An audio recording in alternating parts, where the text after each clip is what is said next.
Ways. Welcome to the Damu and Kiwe Conversations. Home of the West Coast. Home of in the voice of the culture. You under dig? Yeah. He on break at lunch at work right now. Steffi Weffy, what up? Salute. Y'all hit that like button on y'all way in. Hey, everybody that's on IG right now, if you're trying to get the content, you can watch us on YouTube or Twitch at Active Chucks. If you want to stay on IG, you can do that too. Gangsta Face 500. Salute. What up, bro? All right, let's get back to it. So hit that like button on your way in. We got the content. We the wave. Hashtag ETE. But yeah, Binky Mac, ETD, facts. Do Sim, salute. Yael, salute. Damu and Kiwe Conversation. Homies keep flaming these busters. Steffi Weffy. Hey, Steffi Weffy, I got a new voice thing for you. I can't find it right now. I'm going to make sure I upload it for the next time you come in. It's one especially for you. Well, it's easy to do, you know what I'm saying? Nigga looking at that thing. You know what I'm saying? I got the magic stick. Spirit Wonder, what up? Where's? Shout out to the Damu and Kiwe Conversations, to the entire chat, man. Salute to the chat. Bad Mother Trucker. Salute to all the truckers out there on the road. Drive safe, man. Make sure that you understand that's a weapon. You know what I'm saying? And you don't want to accidentally hurt somebody else. Drive safely out there. Lou from the Lou. Salute. Red and blue hearts, Active Chucks. What up, though? Deuce, yeah. The fam.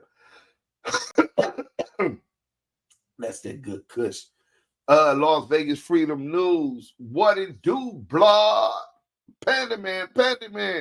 Salute, Panda Man. Salute, Bees. What up, Raider Q? Salute, Duke Sims in the chat. And the Blue Rich Mob, Rich Gang family, man. Salute to the Rich Gang. Drake lost in court today. What a win for hip-hop. Yeah, that's a big win for hip-hop. I didn't even see that. Send that to me on Instagram. I'll react to it and put it out tomorrow. Hey, we got the interview tomorrow with the doctor, teacher, you know what I'm saying, talking about nursing, right? All the time, homie. But look, we got CS2 back interview. Let me go ahead and pull this up. You know what I'm saying? So I could see this. Okay, we could fix that so that we don't got none of that. You know what I'm saying? Charger City, blessings forever. Definitely blessings forever, Charger City. Shout out Dayon Henley, man. I ain't really too akin to cheering on the Chargers. I'm an AFC West supporter of the Chiefs Kingdom, you know what I'm saying? But we gonna go ahead and give y'all a pass because Dayon on y'all team. You know what I'm saying? When we played y'all this year and y'all beat us, I was cheering Dayon on, you know what I'm saying? But I wanted y'all to lose, you know what I'm saying? And he had a good game. He picked Patrick Mahomes out. But look, so Loon interviewed big CS2 back, man. I think this is his second or third time interviewing CS2 back. Big Loon. I don't know where he's from. I don't know who he is, but this is the second one. 128. We gonna get right into it. We over here, and they put some red circle and act like something happened, and then it went away. It wasn't clear view. It wasn't like. Okay, let me ask you something. It wasn't just clear. All my homies is on that side of the stage. All my homies is with you. See them all jump off the stage with Ye. It ain't no act like something gonna happen. Yeah, it's gonna happen. If a is rushing me and I choose not to fight back, you're gonna see me getting attacked. Indeed. Ye be doing some crazy shit. Don't nobody move cuz it kill me. Right? At the end of the day. How y'all get that? So is this the same thing when they saying that you was on the stage? Kanye tell me, now I don't know if you ever been around Ye. Nah, I ain't never been around Ye. Ye gonna do Ye. Yeah. We hopped off stage, took the through the front door to his car. So you saying did no altercation pop up? And popped off on it. It's on the stage.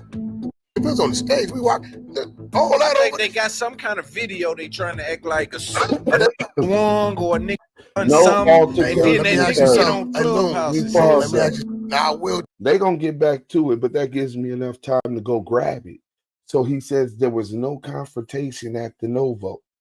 This is the lie CS2 Back is telling to Loon. And I'm quite sure Loon's the type of guy who asks the question and just accepts whatever answer he did. He doesn't hold him accountable. He let the snake slither his way up off of the facts of the case, the facts of the situation. But we gonna get deep into it. Hit that like button. Tell you this. So what did I Ye would tell go? you this.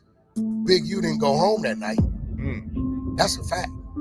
He did not go home between the hours of 1 a.m. and 8:30 a.m. That's a fact. It's BET weekend. My baby mom and my daughter go to the celebrity basketball game. It's at Crenshaw High. People sending me pictures. Wack, what's up? I look at the pictures. It's my baby mom and my daughter. Pictures, Yes, nigga, you we 2 got feet the behind. video. Big U. Nigga, you talking about they sending you pictures within, you know, we got the video. But what you ain't telling the people is who she was there to see. I always remember everybody was saying somebody from 60s was banging Kim out. You know what I'm saying? You know what I'm saying? They said Kim was getting the linen knocked up out of her shit. Nigga, I'm talking about, nigga, blew her spokes out and everything, right? And they said the nigga was from 60s.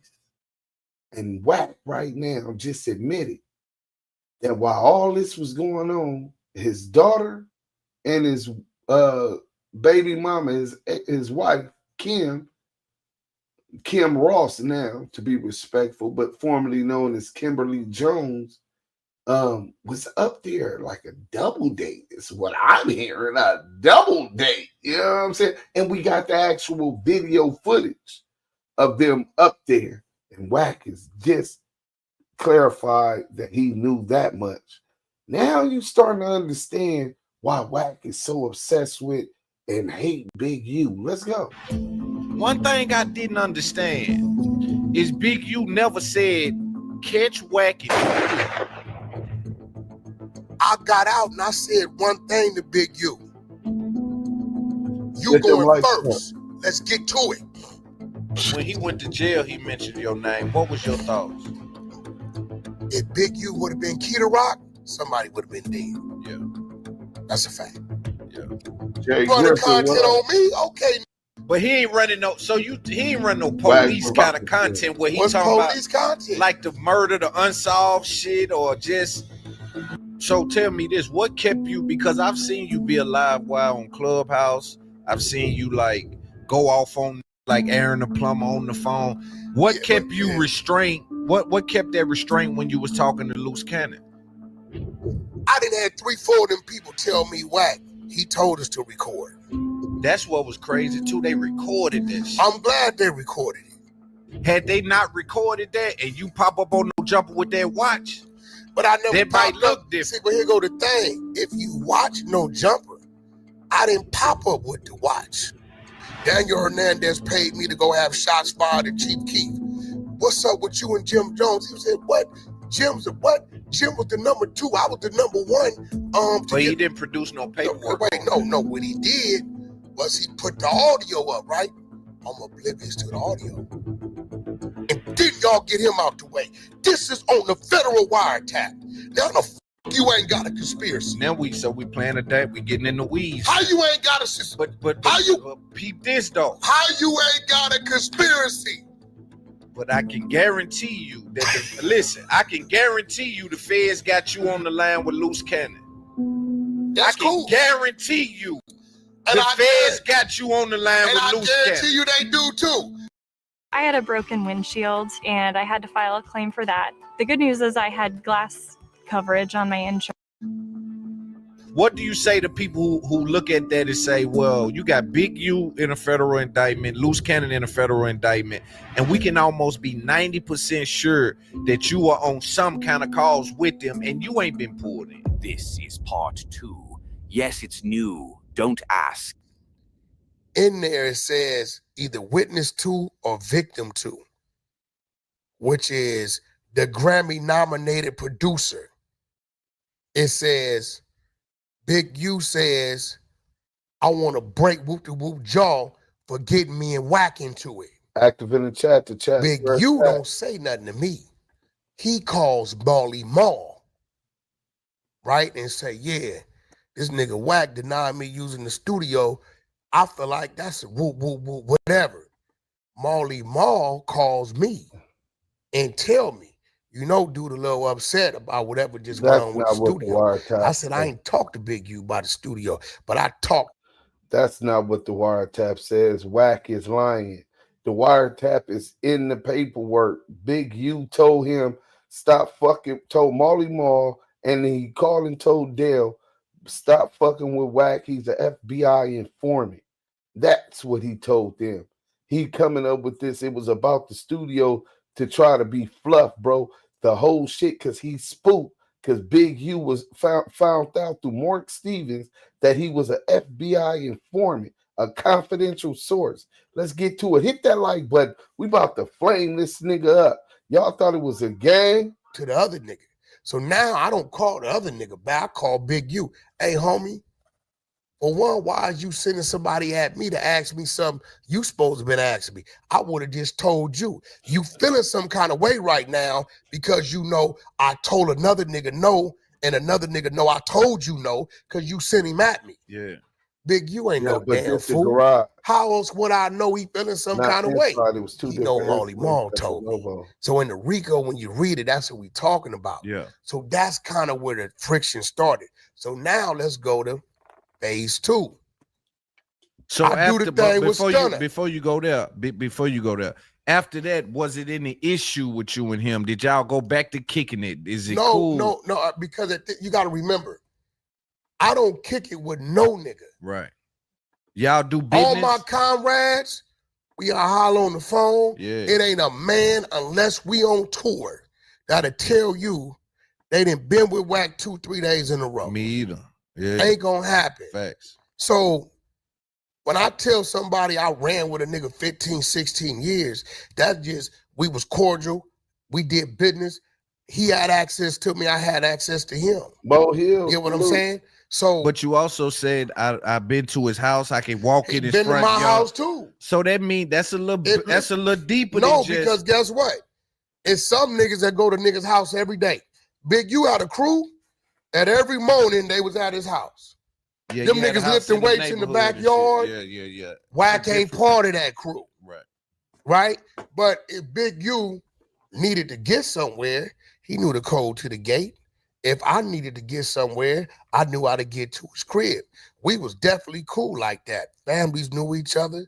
Kids called each other aunt. Definitely cool like that. Right. Even when the beef was going on, it was still, I saved his son. Nigga was gonna kill his son in the studio. I did what I was supposed to do to disarm the individual. Nephew, what you want to do? I want to whoop him, whooped him, put his son in my car, and took him home. While the beef was going While the beef is full-fledged on fire. Right? This is real. But on the flip side, it's BET weekend. My baby mom and my daughter go to the celebrity. Facts. But how is the beef full-fledged on if you ain't beat nobody up? You the only one being assaulted, being slapped. You know what I'm saying? Being chased about it. Ain't nobody else got touched. It sounds like you been on the defense and high the whole time. But as you were. Basketball game. It's at Crenshaw High. People sending me pictures. Wack, what's up? I look at. I'm finna try to see if I could get the video footage. Since he want to talk about it right now, it'd be a good time to release the footage. Y'all think I'm lying about the footage? Watch this. I'm gonna call gang right now. Hey, gang, can we get that footage of Kim and and her daughter on the double date. Where that was at? Watch what he say. Hold on. Don't say nothing. Don't say nada. I'm gonna put it right on. Y'all think it's a game.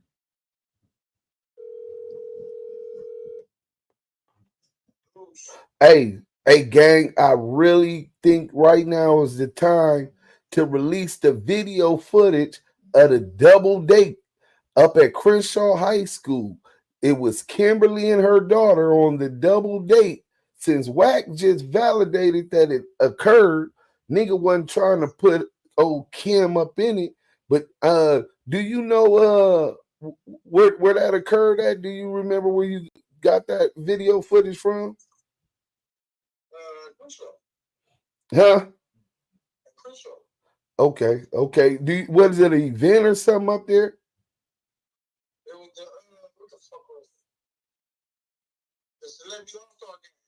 Okay, I just he talking about it right now. I'm live. Check out the live. I think it's time to release that video footage. But man, basically saying that even while it was on, you know, Big U wasn't trying to knock him down or his family and all that. No, Big U said he wanted his fame. So we've been saying that. But how they're talking in the paperwork is something totally different, and we're gonna lead up to that. You know what I'm saying? Yeah.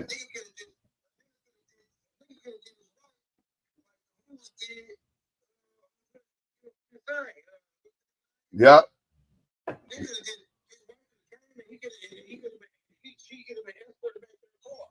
Right. Right. So nobody, that was, you know, his thing, is what I'm trying to say. Right. Right. All right. Well, I'm live, so. Well, yeah, man. I think it's time for us to drop that thing, man. People thought I was bluffing and lying about us having this video footage and or pictures, right? Mm-hmm. All right, salute. Let me finish the content. What? The pictures is my baby mama and my daughter. Guess who 2 feet behind them? Hit that like Big button. U Just came in. Man, you don't think it's a problem? No, he just making sure they straight. I didn't have an inkling in my mind that right. Y'all nigga playing. That's no, but this what it was. But so now let's go to phase 2. Me and Stunner start doing business.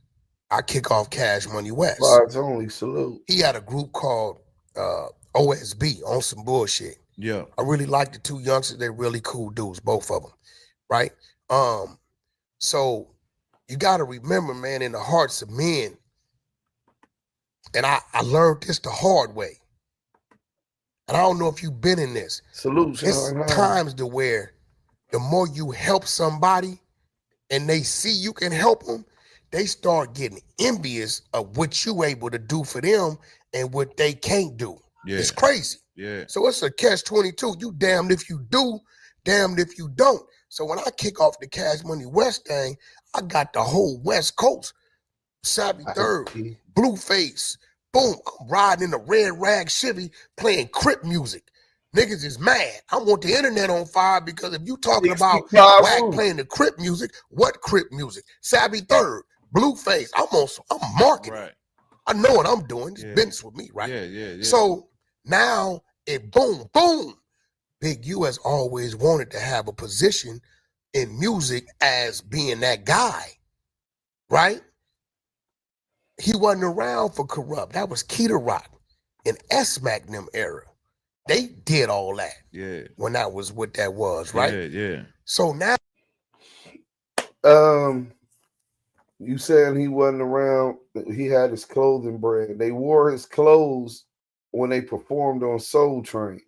So he was already in entertainment and management, but he was in entertainment and management when he was hanging with, and when he first started managing Copper LQ. That was the first 60 rapper that had got a deal. You know what I'm saying?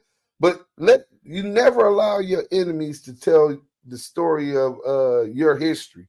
They rewrite history and they'll make it to where they're the savior. This is what we're watching right now. Now, in his head, he felt like he's supposed to be the man. He want a piece of. He want to be the one. Yeah. His head, I tried to do business with Birdman. How could you do it? And why all right? Look, I don't know what you tried to do with Stunner. Whatever relationship you got with Stunner, you got a relationship with QCP. I got a relationship with QCP. Yeah. Right? It's obviously respect on both sides. But what he's done for you and what he's done for me is that just what he did. Right. They don't cross. Right. I'm not finna go to P talking about, hey man, what the hell you do for Wack? Vice versa, right? Yeah. So then that added to the little argument about the studio. But an argument amongst brothers was just that. It was arguing amongst brothers. I'm sitting back. So he came to you about your business with Birdman. What he did is he called one of the homies and said, the nigga signing everybody else, why he ain't reached down here and signed my group? Right. If you're an unprofitable trader, he it's know not who because Papa you lack LQ discipline. It's probably not because you're too to tell the emotional. story he wanted to tell about Big Right. U. So now you got to Like remember, Big U needed him. I get flack. All he want to do is business with the Crips. Listen, brother, I'm not a gang banger. I ain't been a gang banger for 25. I'm from where I'm from. I don't wake up hating. It's been a little bit longer than 25 years. While you were still in jail, I heard about your celly taking them ass cheeks today too. Shout out, Suge. Simon says, not only did he put you in your pockets first time he met you, nigga, he told me the homies had been told him he just ain't aired your weird ass out. This nigga been tampered with, bro. Let's go. He was a victim. Remember he said he had a celly who he used to have to fight him every day? Nah, nigga, the celly was taking his cheeks. That's why he rolled it up. He didn't get into it with the police. The homies told him, nigga, you got to handle that nigga. He done slapped you around and took your cheeks. Nigga, here go a knife. So he rolled it up. Breaking news. CS2 back, been fondled. A Negro because of a color. I've been outgrew that. Right. So if I'm looking at the analytics and I'm looking at what's going on, and when I go say, okay, this person right here is the one I think I can grow, right? If this person is a midget, a homosexual, a transgender, a Crip, a blood, whatever he may be, that's the person based upon the business I want to do business with. At the time, Blueface and Savvy Third is outrunning everybody. You got a little Negro running around, jumping on top of his car in front of the high schools and saying, I'm going to be at this high school next Friday. People ditching school. You got crowds of fans. He done built something for himself. He just so happened to be a Crip. I don't care. I'm not going to deny no young man a shot at something if he's deserving of it because he's from somewhere. It ain't going to happen with me. That ain't what I'm going to do. Well, you did say you ain't going to fuck with the Mexicans because they from somewhere. That's cap, because I had a Mexican group called Coyote. A certain kind of Mexican. Yeah. That's a fact, because on this West Coast, I'm an ex-convict, homie. I didn't walk a lot of prison lines. I understand that. You get what I'm saying? And for me to do that puts my people in jeopardy because I know how that works. You take a Sureño, turn him into a Kendrick Lamar, they gonna come talk to you. So Loon, you done took $1 million of your money, invested, rolled the dice, built this dude. Now the dudes pulled up in your office telling you they need a cut. What you gonna tell them? Ain't nothing. Okay, bam. Now watch, remember what you dealing with. So now what they're gonna do out here, A. Holmes and his uncle in Folsom, yeah, they gonna stab his uncle up, and then had an uncle tell his sister, tell him to cooperate with them. Yeah. Now, dude ain't showing up to the sessions. He ain't doing what I need him to do because that's controlling him. Mm-hmm. I understand that. So but now you didn't feel that about the Crip card though. No, not at all. Because the only ones I dealt with, it's a lot of them I won't deal with. The only Crips I deal with is an individual that's a wolf, that's gonna make his Blueface ain't never one time told me I got to talk to my homeboys about my business. Yeah. He told me, hey, Wack, this my team right here. Learn who they are in case they somewhere I'm not. Respect them like you respect me. I never had to go sit down with his hood. Right. He did his business as a man. Yeah. And then he introduced me to the people that supported him. When I went to a few Damus, you know what they told me? Sports podcasting has broken free from its audio-only roots, and YouTube is at the center of the revolution. I'm going to holler at my homies and see what they think. I never heard nothing back. The first two dudes I went to was RJ, and he had some contractual things going on. I believe RJ would have did the business. And a dude named Rucci from Inglewood. And I went to Rucci because I did time with his daddy, Taco from NHP, right? So when I went to Rucci said he had to check in with his homies. I done signed 2 other niggas after the fact and dropped a hit and still never heard nothing from him. So I'm doing business. The streets don't dictate my corporate business. That ain't gonna happen. And I'm not gonna bring the corporate shit to the streets. So when I do business with 6ix9ine, when somebody call me and say, hey, we got $500,000 for a date over here in Brazil, right? When I went and did an interview with 6ix9ine, my homies was with me. I didn't take them though. I don't bring them around that because that's corporate entertainment business that I'm doing. I'm not been the subject my homeboys because I know their ideology is what it is. They with me, but I'm not been the subject them to that because in their head, dude is this, dude's in my head. This is a dude that got a light on him. This is a dude that's being interviewed by everybody but us. And he's making the majority think, right, what he did was right because they don't know how to question this dude. I'm the only one that got 6ix9ine to pause and think about it and admit, you right, I ain't no gangster. Nigga, you put some work in? Right. You went and laid something down? Yeah. No, I was just paying them. Okay, well, nigga. Yeah, you're a supervisor, young nigga. Yeah, right. Yeah. And he started to understand that and embrace it to a point where he like, shit, right. Chuck's in the chat, man. You know what I'm saying? Yeah, but I think that's where, in my opinion, some people would say that Clubhouse took you from a made man to a marked man. Little bitty bitch. Clubhouse is how I was introduced to the YouTube, what we call the YouTube streets. Right. You started to denigrate and separate yourself from some of the relationships took you damn near all your career to build. Well, which ones? I saw you snap on fucking everybody. Nigga, you snapped on 21 Savage and Jim Jones and now, these niggas you had relationships with. Hold on, with Jim, okay. I'm gonna give you how Jim worked. My man, he come out here, he hit me, whatever he need, I get it to him. Video shoots going on, I pop up, me and Jim. He had just did a verse. Remember he was doing some studio where he could remotely from where he was at. COVID and shit. Yeah, he did that with my group Coyote. Yeah, right. A week prior, now, bro, I'm on Clubhouse, and they keep asking me about 6ix9ine because I did the interview. My first time ever seeing 6ix9ine is when I did the interview with Academics. I'd never seen him.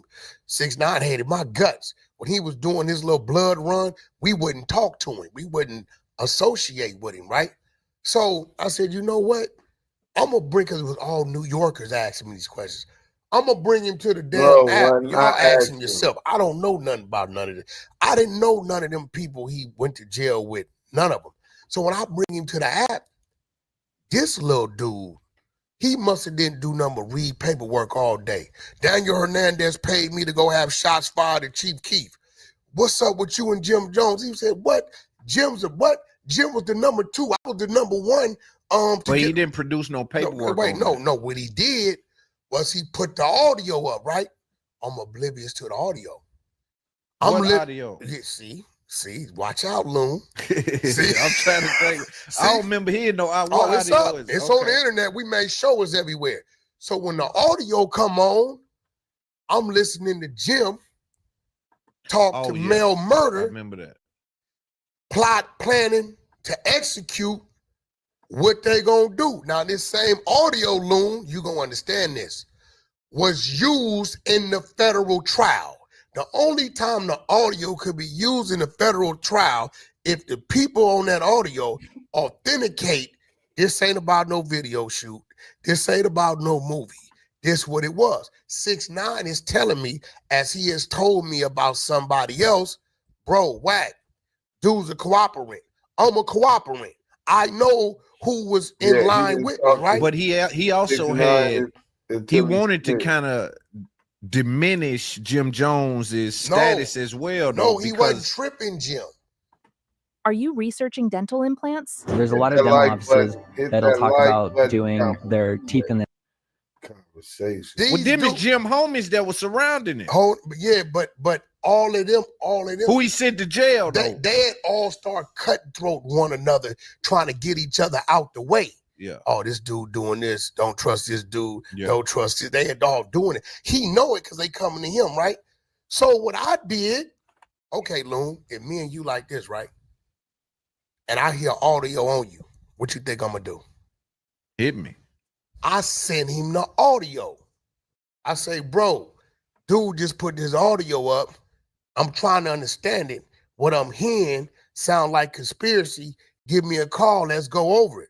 This is the same Jim or anytime else I say, give me a call, he call. From that day forward, crickets. Yeah, but it's also some internet shit.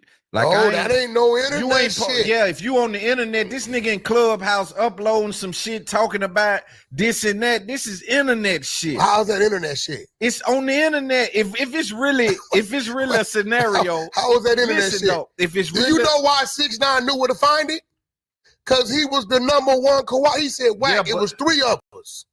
I was number one, Jim. He said, if I wouldn't have got on the stand to get my deal to get out of that 47, Jimmy was next. But I wouldn't want you to hit me on the internet about it. I didn't. I texted him. But you already went up with the 6ix9ine nigga. No. You just said you found out about it on the internet. Listen, I'm sitting back. I brought 6ix9ine on there because the shit they asking me, I don't know nothing about it. So I'm just sitting back. I'm being educated. I'm hearing all kind of shit I ain't never heard in my life. So when they come at him about the Jim Jones shit, he like, what? Jim Jones ain't no motherfucker. This is what he said. Nigga, what? Mel Murder was sleeping on the floor, nigga. I took Mel Murder, his so-called big homie, and put him in a spot, helped him get a car, put money in his pocket. Boom, boom, nigga. Don't come at me, nigga, like, what was Jim doing for Mel Murder? Matter of fact, Jim Jones' motherfucking ass was number 2. They had him on conspiracy charges against me. Niggas, I tell him, yo, what you talking about, homie? Like, I did what you just did. Where's you don't believe me? Boom, he put it up. Press play. Now, so he pressing play of a recording of them using Jim Jones talking to Mel Murder in the courtroom. No, he talking, Mel Murder called him and say, hey, this was phone tap in the evidence. This was going on. I remember, Mel Murder is here. So to the police on the board, Mel up here. Yeah. Jimmy just a rapper down here. Yeah. Yeah, hey, homie, this is going on, Jim. So how he number 2 and a rapper down here? That don't make sense. Watch this. I'm going to tell you what's going to make sense. Mel called Jim. This is on the wire. We're going to get into that Jim Jones situation. I'm going to take y'all back. This nigga 6ix9ine doing this, whoop-de-whoop, and I'm finna do this. Jim, you ain't finna do nothing. You know what the Fed's eyes did. Okay, Jim, how you want me to handle it? Oh, let me take this nigga and move him up a few notches. Right. You just told the head nigga what he not gonna do. You do this, you make Shotty do this, tell him to do this, and he better do this. And then, okay, but what about the security? You think they got fire on them? Baby, listen, my nigga, they ain't got no fire. They can't have fire in New York unless they off duty and this. And even then, they're in the wrong. So what you do, y'all start hitting the security. Hit 6ix9ine security. This coming from Jim to Mel Murder, who they thought was a shot caller. Hit the security. When the security weakened, they gonna get away from the nigga because they don't want them problems. And then y'all get him out the way. This is on the federal wiretap. Now the fuck you ain't got a conspiracy. Now we playing a day. We getting in the weeds. How you ain't got a but how you peep this though? How you ain't got a conspiracy? But I can guarantee you that listen, I can guarantee you the feds got you on the line with loose cannon. That's cool. I can guarantee you and the feds got you on the line with loose cannon. And I guarantee you they do too. Baby, what's my conversation when loose cannon called me? Nah, Loose seemed like a nigga that's gonna try to trick a nigga in the, you know what I mean? Loon, you been sitting here with me about an hour and a half. Yeah. Nigga, you think you gonna trick me? But I think the way you was using Loose, I never used him. Yeah, you were using him. You were tricking him. You were using him. Now, Loon, you know, I'm gonna hold you accountable. I'm gonna hold you accountable. Loon. You can't tell me you want using Loose. I'm gonna hold you accountable for what you say. Let's go. So if you tell me I was tricking him, in order for you to say that, you have had to analyze, heard something, or know something. So now you got to tell me in front of your crowd, your chat, how I was using it. I think what I believe that had happened with you and Loose is that an enemy of my enemy is my friend. Now I think y'all was kind of playing on each other, not just you tricking him trying to trick you too. So both of you niggas was like two wolves that just done locked up and don't know who gonna win. What enemy you referring to? Big U? Big U. You do know we was already running our content on Big U 2 years before we even knew who a loose cannon was. Of course. Our content was only the grid program. That was it. Yeah, but that don't take away from him recognizing my way in to do is to either have an issue with you or act like I have an issue with you. Watch this. Queen, loose cannon called me and asked me to do what? They don't want you to know about it. Kiwe. Hey, did you know you might get a big cash payout if you were in a car accident? Conversation. What he called me, when he called me, what was my job with loose cannon? And promote his reality show. Yeah, but you know how this goes. No, listen. If you call me and say, Wack, I got a reality show. Nigga ain't got no real reality show. He ain't having no motion. He trying to get close to the Wack nigga. Loon. He did have a reality show. It's up. Everybody could go on Urban Flicks, Baddie. But I'm saying it wasn't no hell of a thing. He trying my thing is niggas is you right there, Loon. If you didn't shot 10 episodes or something, right? And they didn't gave you a budget because you running some independent shit with an independent platform to go and market and promote, right? And you come to me and say, Wack, I got a bag. I got this reality show. It come out February 14th. My first time with this man was the end of January 2024. Right. Right? And now, we just supposed to believe did I see the reality show? No, all I saw was a trailer. And it was just a bunch of women fighting, you know, some regular shit. Yeah. Right. Okay, cool. We gonna start at No Jumper. I didn't know who his woman was. I didn't know nothing. How do you think a Crip think he can reach a Crip that's supposed to be close with Big U? Think he can reach to Wack 100? See, I didn't know that. But see, you can't tell me this me, Wack. I never listen. Hey, bro, I don't know that. This nigga Wack is. He give him credit. he definitely on the nigga head because he knows that Wack 100. He knows CS2 back was using loose cannon. He knew that loose cannon had to feel comfortable being around Wack for a reason, and Wack had to feel comfortable that he wasn't lining him up. You know how paranoid CS2 back is. That nigga, but dussy, nigga. Straight big, fat, hairy, moist, wet, but dussy, nigga. That nigga's pussy. Let's go. I never seen loose cannon with Big U the 16 years we ran but that don't got nothing to do with it because you would also sit on these platforms and say he was the muscle for you. He was one of them niggas that'll go run and make a move for you. You said this several times. Okay, so you know where that come from? That's what he told me.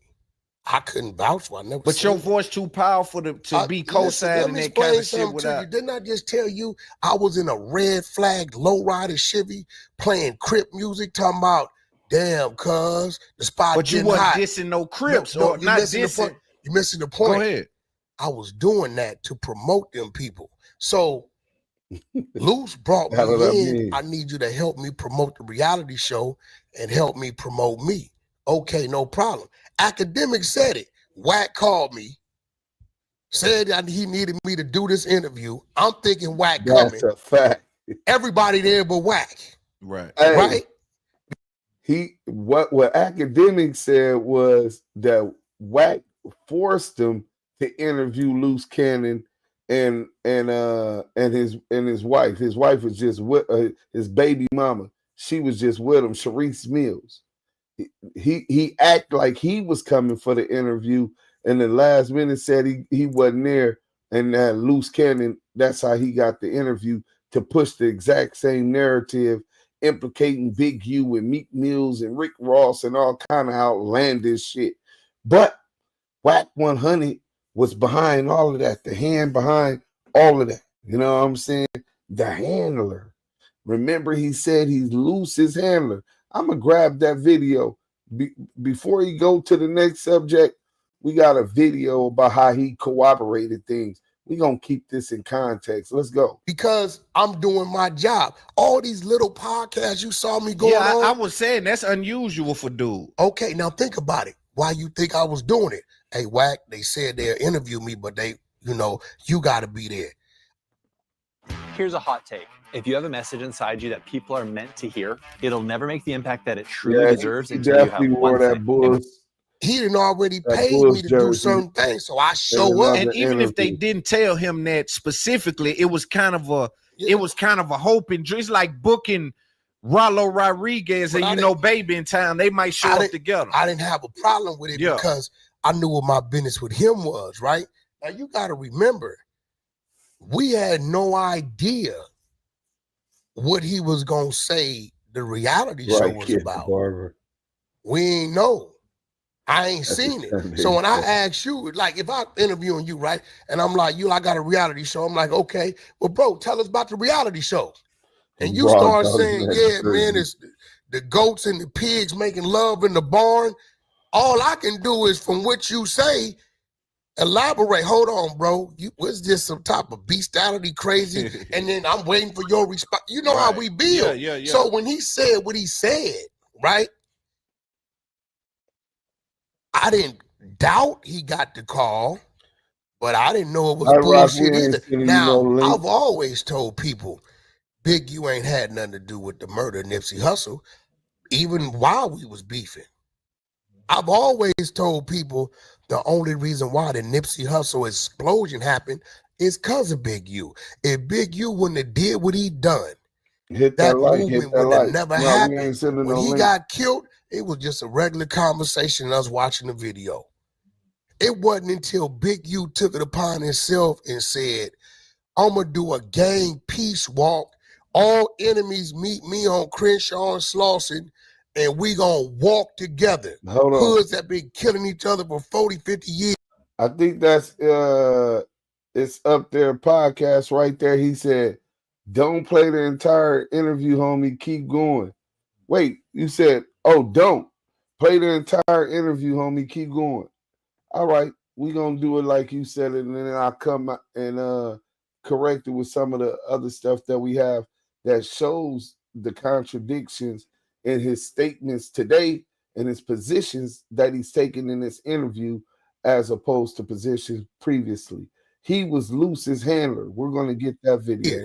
We'll play it after you this. Was trying to make a move and put the light on him, but it backfired, and all the credit went to Nipsey.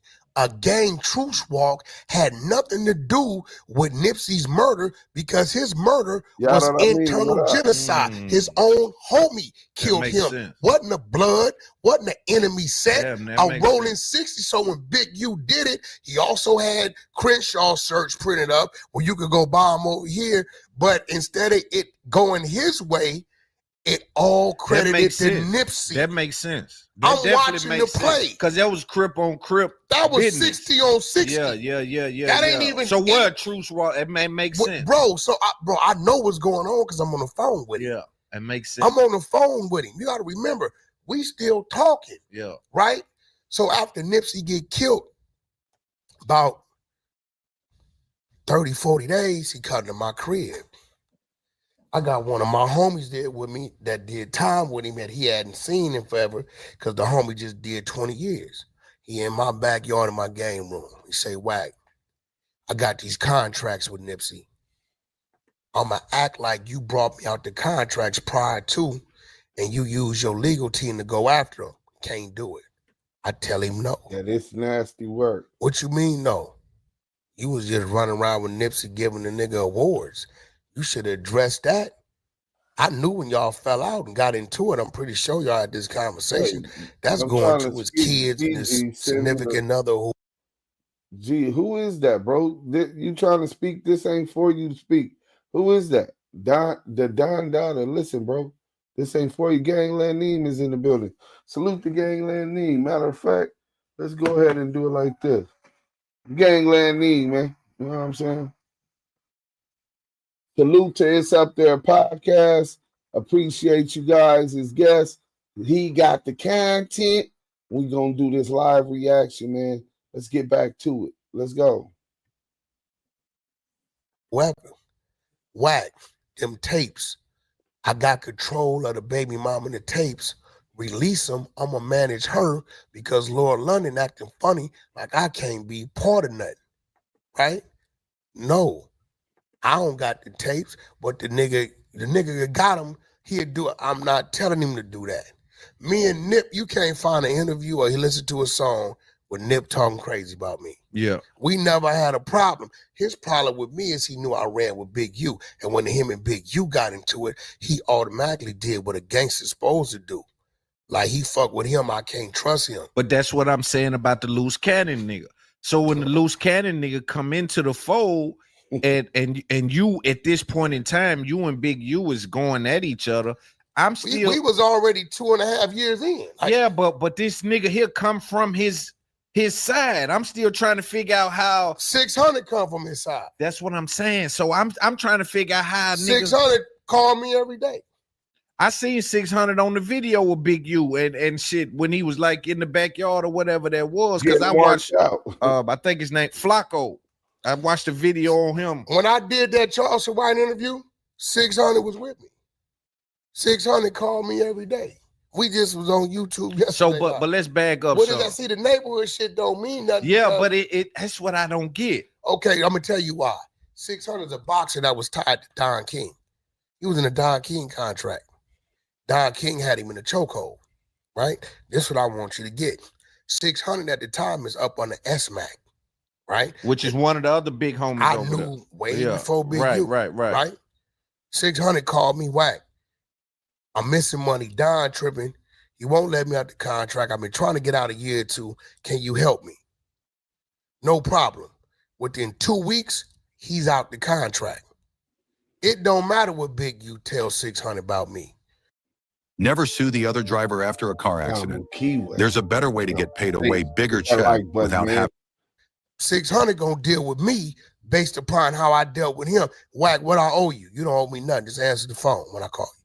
That's it. But it felt like 600 damn near could have been talking to you in the backyard with Big U. Anybody got a problem with the big homie? You know what I'm saying? We didn't know if anybody had no problems with Big U outside of you. Just the people online watching. You know what I'm saying? We don't know if we online and we see Big U and this nigga here. And he's saying if anybody got a problem with the big homie, nigga, we can handle it. Let me educate you on something. You know what they say as a rolling 60? You ain't a 6-0 until you kill a 6-0. What that got to do with the question? Now. Deflect. That neighborhood over there is divided. In fighting. Every other neighborhood. So what you mean? Ain't nobody had a problem with Big U. I know every Negro over there he had a problem with. I know his secrets of his problem. Right. You get what I'm saying? So when he talking, he's speaking in general. Could he been talking about me? He could have been. Do I think he was? I don't think he was, because I just did him a solid. He on my phone, right? Could he been talking about they having whispers that the niggas on the other side act like they tripping Big U because he might have went over here and did. You get what I'm saying? Right. We understand what that is. Yeah. I've never had you can't find a back and forth for any slander at 600 coming at me. Right. But see, that's what, but hold on. I want to back up because again, we kind of flew past the Jim Jones shit. With Tekashi Online saying Jim Jones should have been indicted because he was number 2, it feel like it makes sense. But when I look at it and I say, hold on though, because we looking at Diddy right now in trial, and they're literally naming people. What you saying? Yeah, they naming doing what? They're naming people who they're saying are co-conspirators. And all them people then did what? No. KK ain't gave no statements. D-Rock ain't gave no statements. You don't know who ain't gave no statements. Well, I'm saying they probably would have said everybody that conspired with what he was doing. They probably were pulled in at some point. Look, what a lawyer. We didn't watch them take stand. Okay, now I'm glad you said that. So now here you go. West, salute. I started texting Jim. I said, hey, bro, for some reason you won't respond. I don't know why. Nigga, bring me something on you on there with the nigga that done sent all my niggas to the jailhouse. No. First of what I did, he was communicating with me after I did the interview. So that wasn't I didn't know that. Okay. That wasn't a big deal. Okay, I didn't know that. It wasn't until I sent that link, to that damn audio and said, hey, bro, what is this? Holla at me. Right? I ain't hear nothing. Radio silence. Radio silence. So now I start telling him what I see. Hey, bro. He was fired just 3 weeks before he was set to retire. And now he's becoming an industry whistleblower. So what we was talking about is Diddy. You know what Jim denies? What? That he ever was questioned, that he ever was pulled in, but yet it's a sealed file over there, that you was ever booked in any type of way. He denies anybody ever said anything to him. Listen, he ain't did no time. Nigga, ain't no way. Right. You at least got pulled in or something.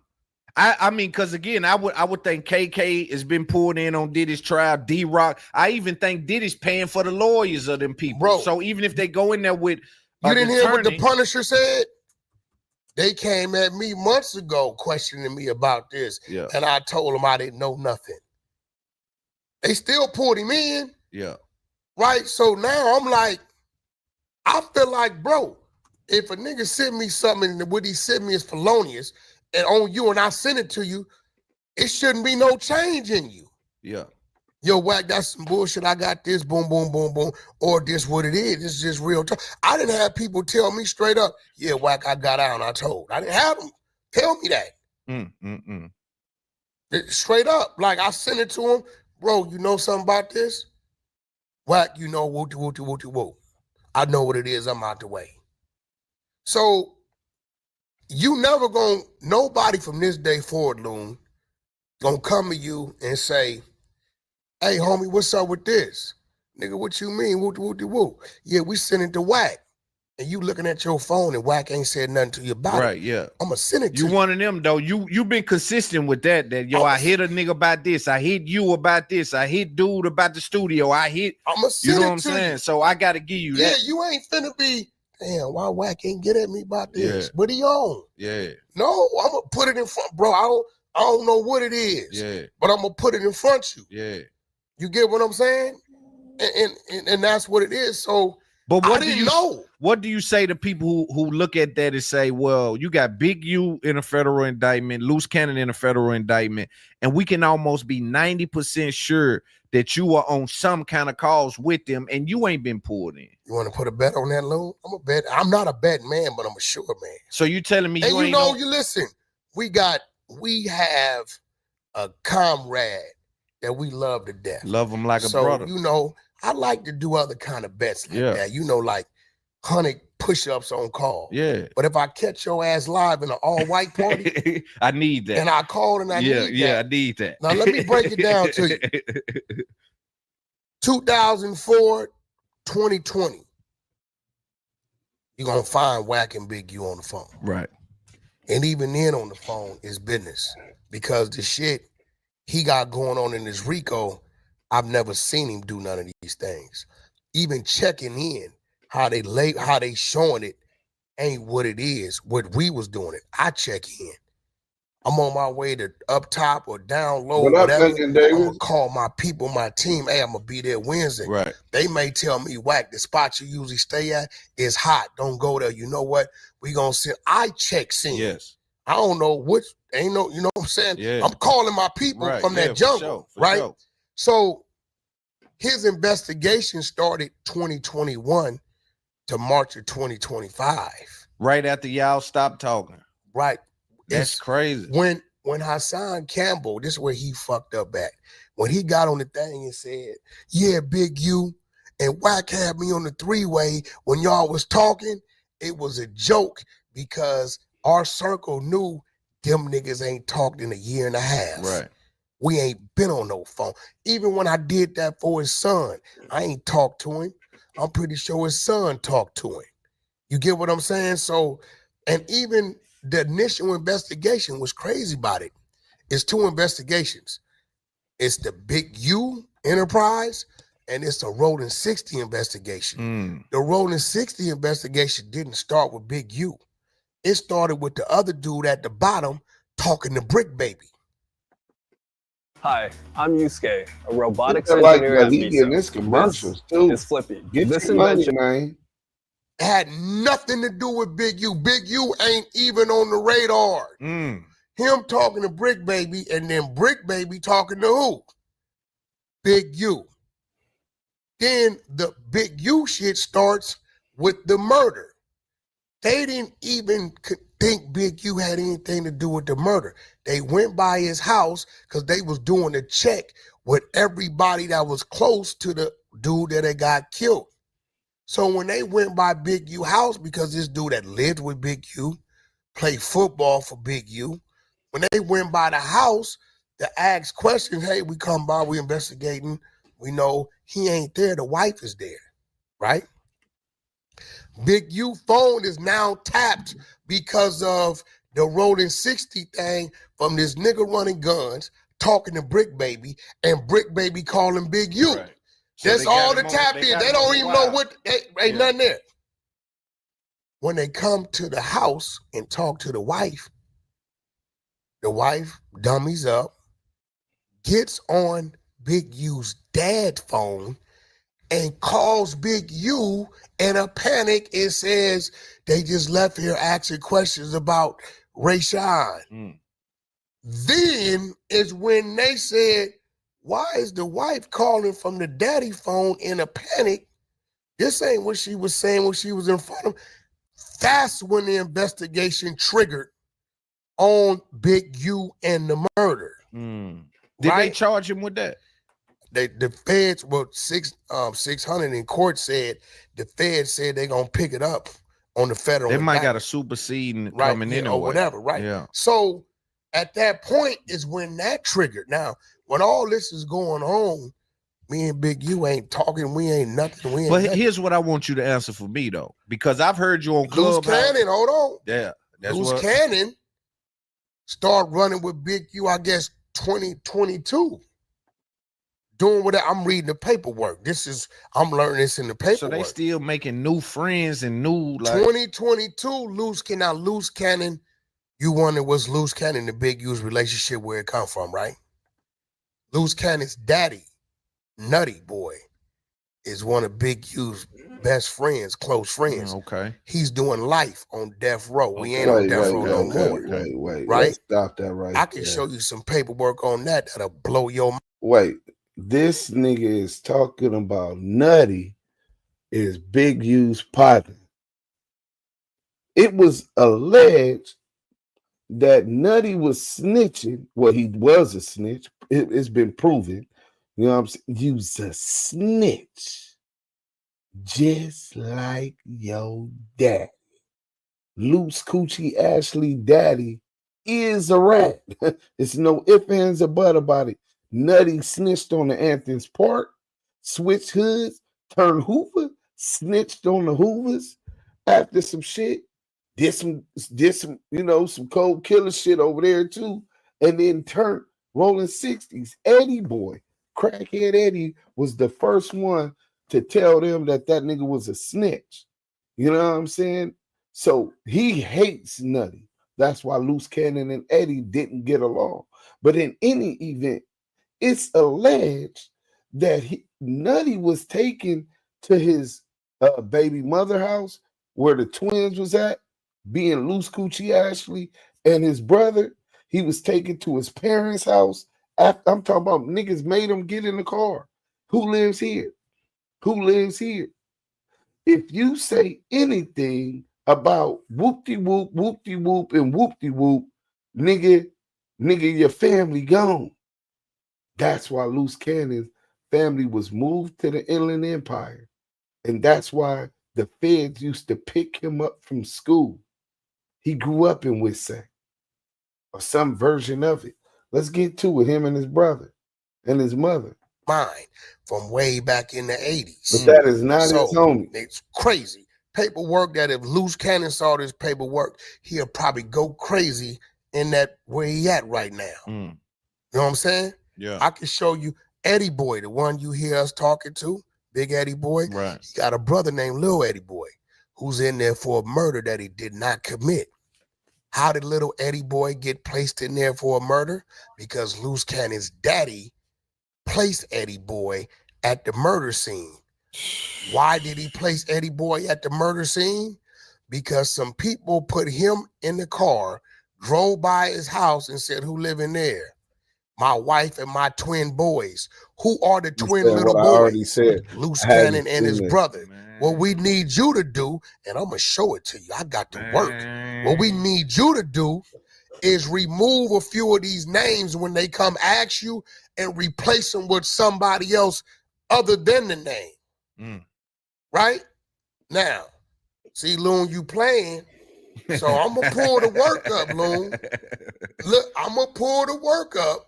Goodness. You open up this goddamn can of worms. Man, ain't this a You bitch? open up this can of worms. Okay, you see this is the work right here. I'm going to just let you dwell on that page right there. I just seen the vehicle stopped. I'm knowing this. Dwell on this page and start right here and watch what name you see.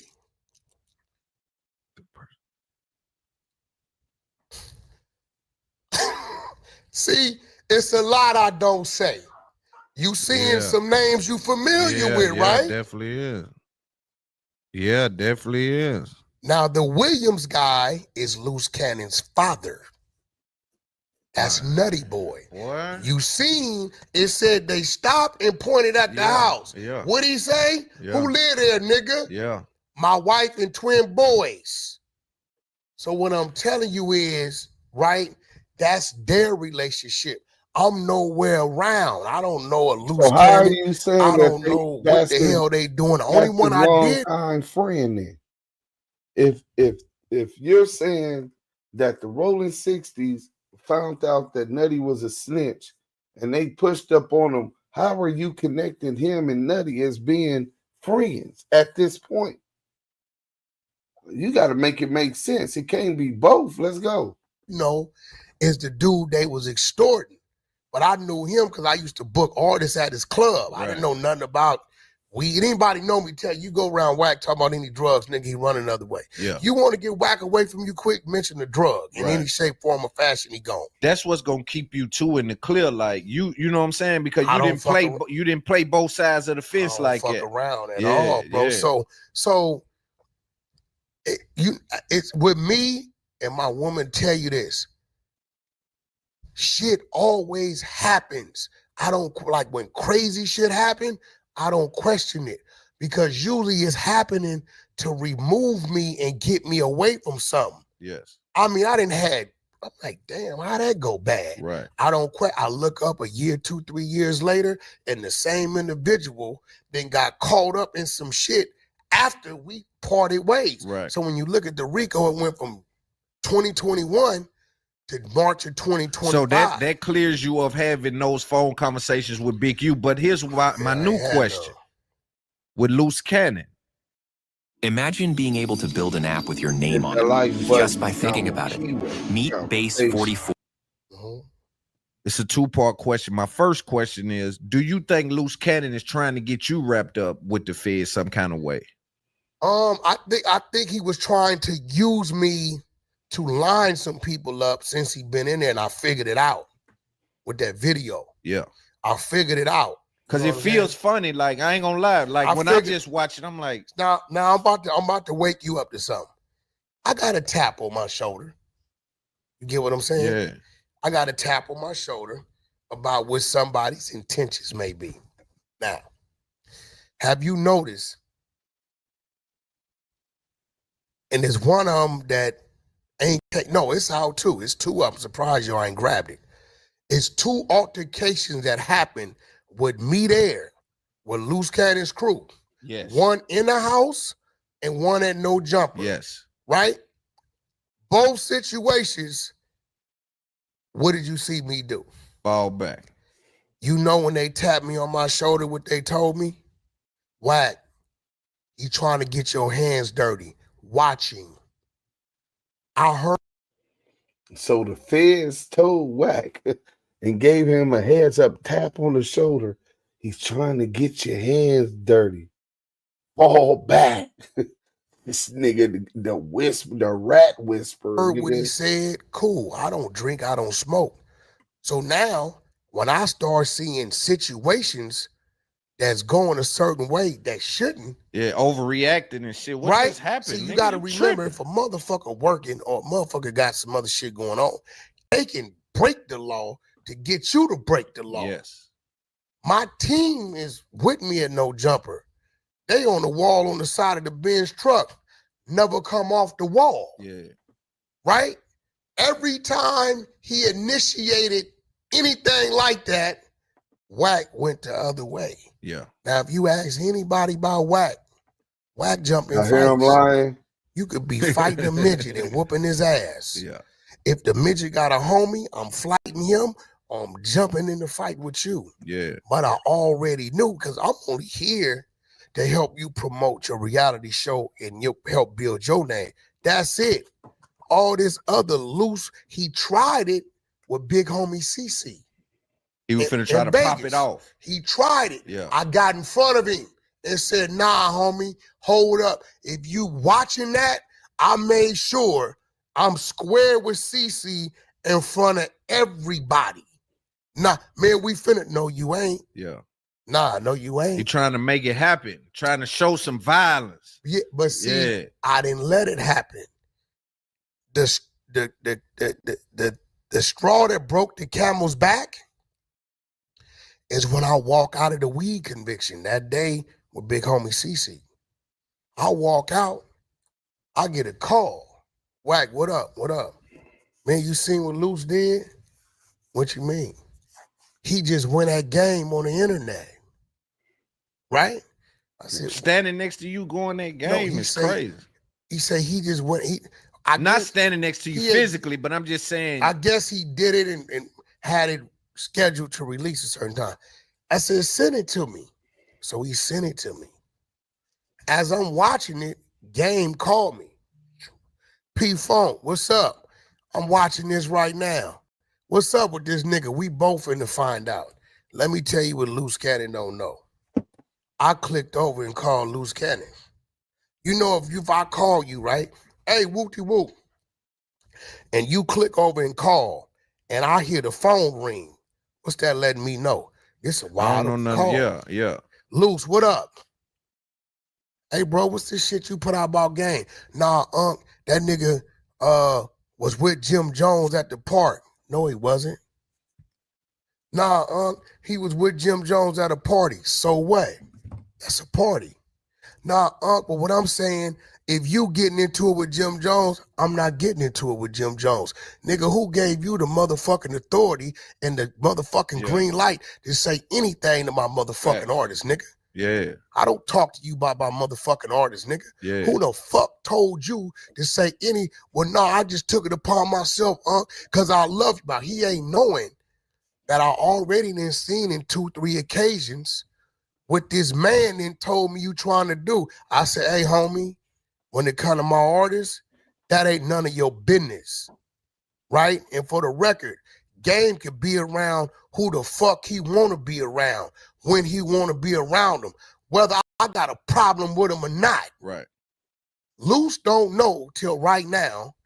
Game is on the 3-way the whole time. Right. A man dealing with daily foot pain and neuropathy symptoms started using the EMSense wearable therapy device. This nasty work. Right? When I hang it up, he said, yeah, Wack, niggas is calling me. I said, nigga, ain't no way Wack told that nigga to say something to me, nigga. Yeah. Nigga, do you know what me and Wack do? Nigga, I will go to Wack house, Wack bring his ass over here. We'll sit here in front of each other's face, holler, scream, do a backflip to get it right. But I ain't and he ain't finna tell Green no light, nigga. no nigga. Yeah, right? Yeah. But what he was trying to do, right, was now he's trying to destroy a relationship. But I see it. He did it to Flacco. Adam say, Wack, what's going on with you and Flacco? I said, shit, nothing. Me and Flacco cool. I just talk. Flacco scared straight. Fuck is you talking about? By the time I get on the phone with Flacco, you know what Flacco tell me? Wack, they kept telling me you telling me to come in, and Wack, I know you. You ain't gonna bring no bullshit around the building with your business. Right. I said, well, what's the problem? Loose Cannon told me you was trying to line me up to do something to me. Damn. What? What the fuck do something to you for what? Bro, he planted 2-3 little seeds. Right? But he planted. What he trying to do is create an issue so he can handle it on your behalf and maybe green. Because even with the feds, if you green lighting shit, you can still be pulled in. Like every time Loose called me, hey, 607 Unc. He called me. Hey, Wack, 607 Unc at no jumper. I said, oh, yeah? Yeah. You want us to handle it? What I told that nigga, baby? Nah, nigga, I'm 30 minutes out. I'm going to go handle it. Yeah. I went up there by myself. Nah, nigga, I don't need you. The nigga, do you know who I am, boy? You're right. Your team can't fuck with my squad in no shape, form, or fashion. Them niggas is goofies. Ain't no way. Bro, this nigga ragtag squad, bro, you done got knocked out by J-Rock, Nipsey Hussle bodyguard, right? Let me turn this down a little bit. You done got knocked out by J-Rock, Nipsey Hussle bodyguard. J-Rock knocked me out, blood. He dolphined me. Then TD catch you at the Novo. Nigga slap you and the other nigga fire on you and you take off. Nigga Jackie Joyner, Usain bolted up out your own event to the stage with Kanye West in tow. Then you get to the stage, Kanye West perform. You're touching your head. You feeling where you got hit at and all that type of shit. You know what I'm saying? You see them niggas behind you. They back there. You having conversations, making sure that people don't allow them up on the stage. You know what I'm saying? And then we seen you holler at the games manager. You holler at Magic. And then you, because you were going to go the other way, Kanye West and that ragtag crew took a walk of shame, nigga. Imagine some bloods. I don't give a fuck what the odds is, nigga. Afraid to exit the stage with a billionaire who's entrusted us to make sure he's smooth, who's here as our guest, and some Crips think they gonna fuck up my money and my play and put hands on me. I don't give a fuck if it was 5 of us and 30 of them, nigga. We finna get stomped out today. We finna air them niggas out. It's going down. But he didn't have none of that energy. Super turned down, bro. And we gonna get into that too. Let's go. Ain't damn nigga in my squad gonna allow any of us to conduct ourselves on a motherfucking nigga. I done had 3-4 of them people tell me, Wack, he told us to record.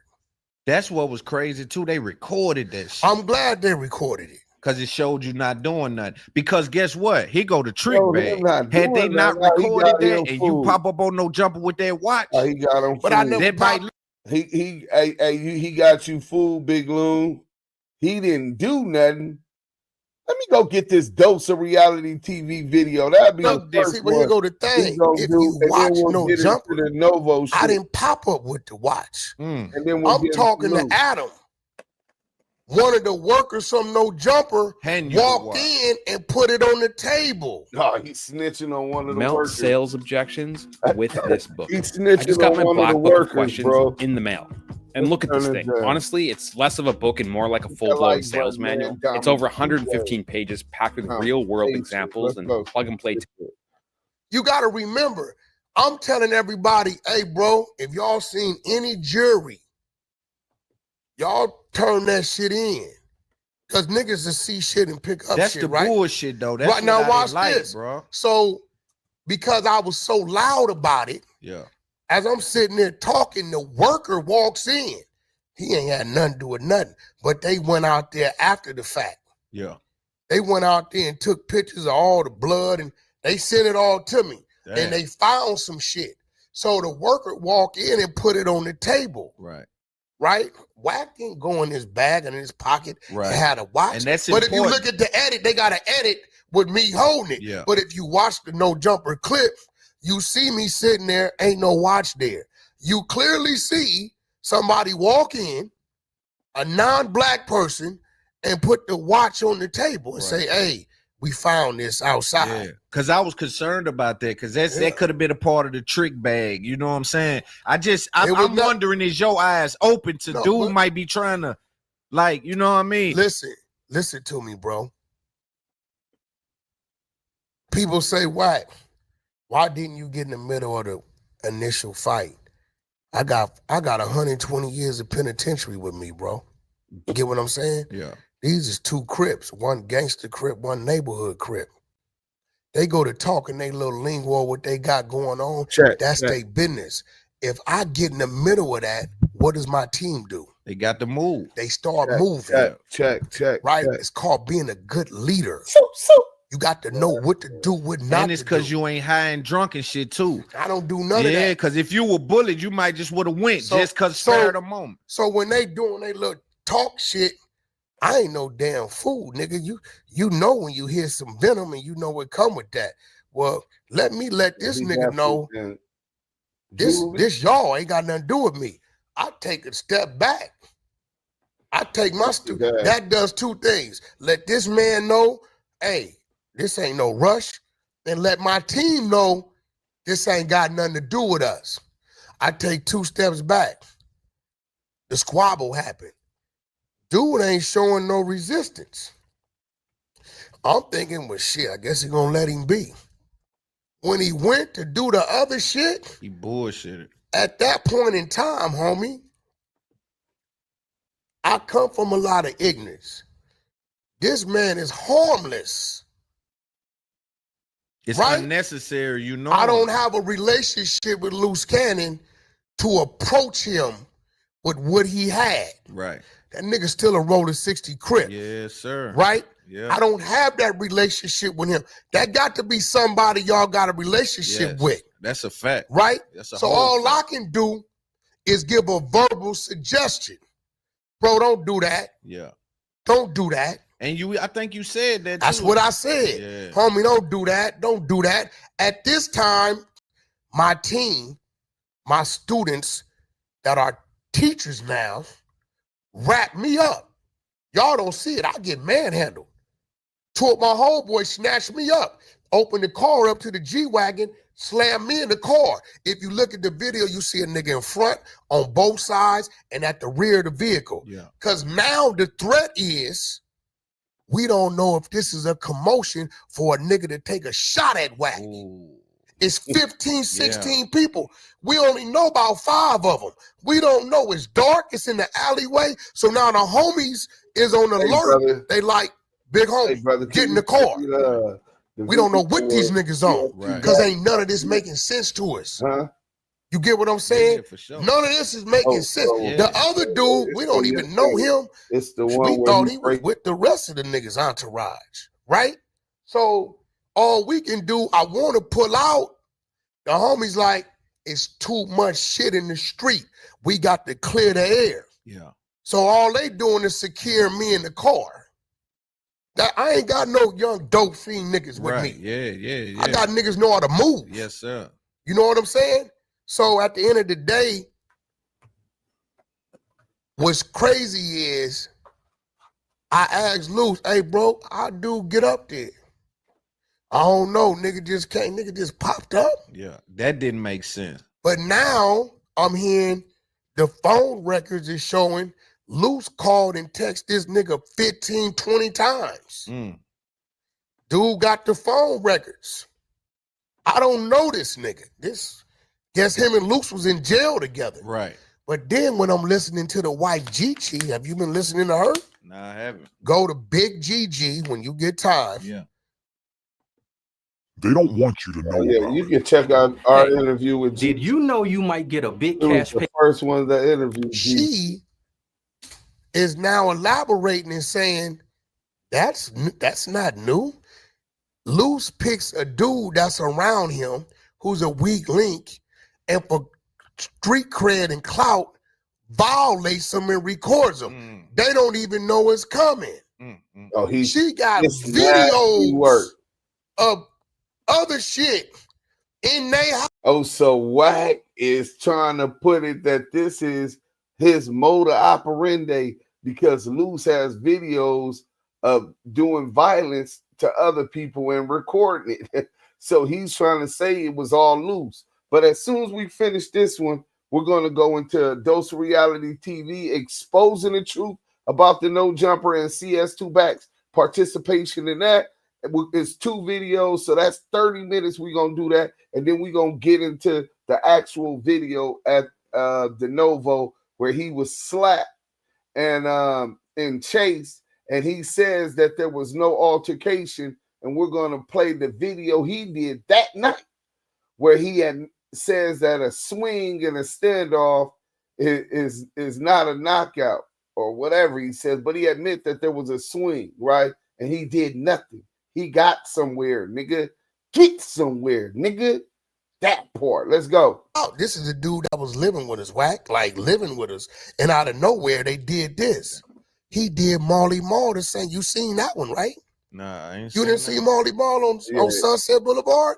Yeah, I think Flacco posted him and Marley Marl is making music, hanging out. Him, Marley Marl, his wife, everything is cool. Me and you and my girl, we doing music, we doing this, we kicking it for months, and whoop-de-whoop, right? Nigga, where you at, Loon? I'm over here eating on Sunset. I'm finna pull up, right? Okay, Wack, come pull up. Yeah, push up. I'll pull up. This how you know it's bullshit. I'll pull up, you eating, me and 4 niggas take off on you. This how you know it's bullshit. Why on the camera footage, it's a nigga recording before the pull-up? Yeah.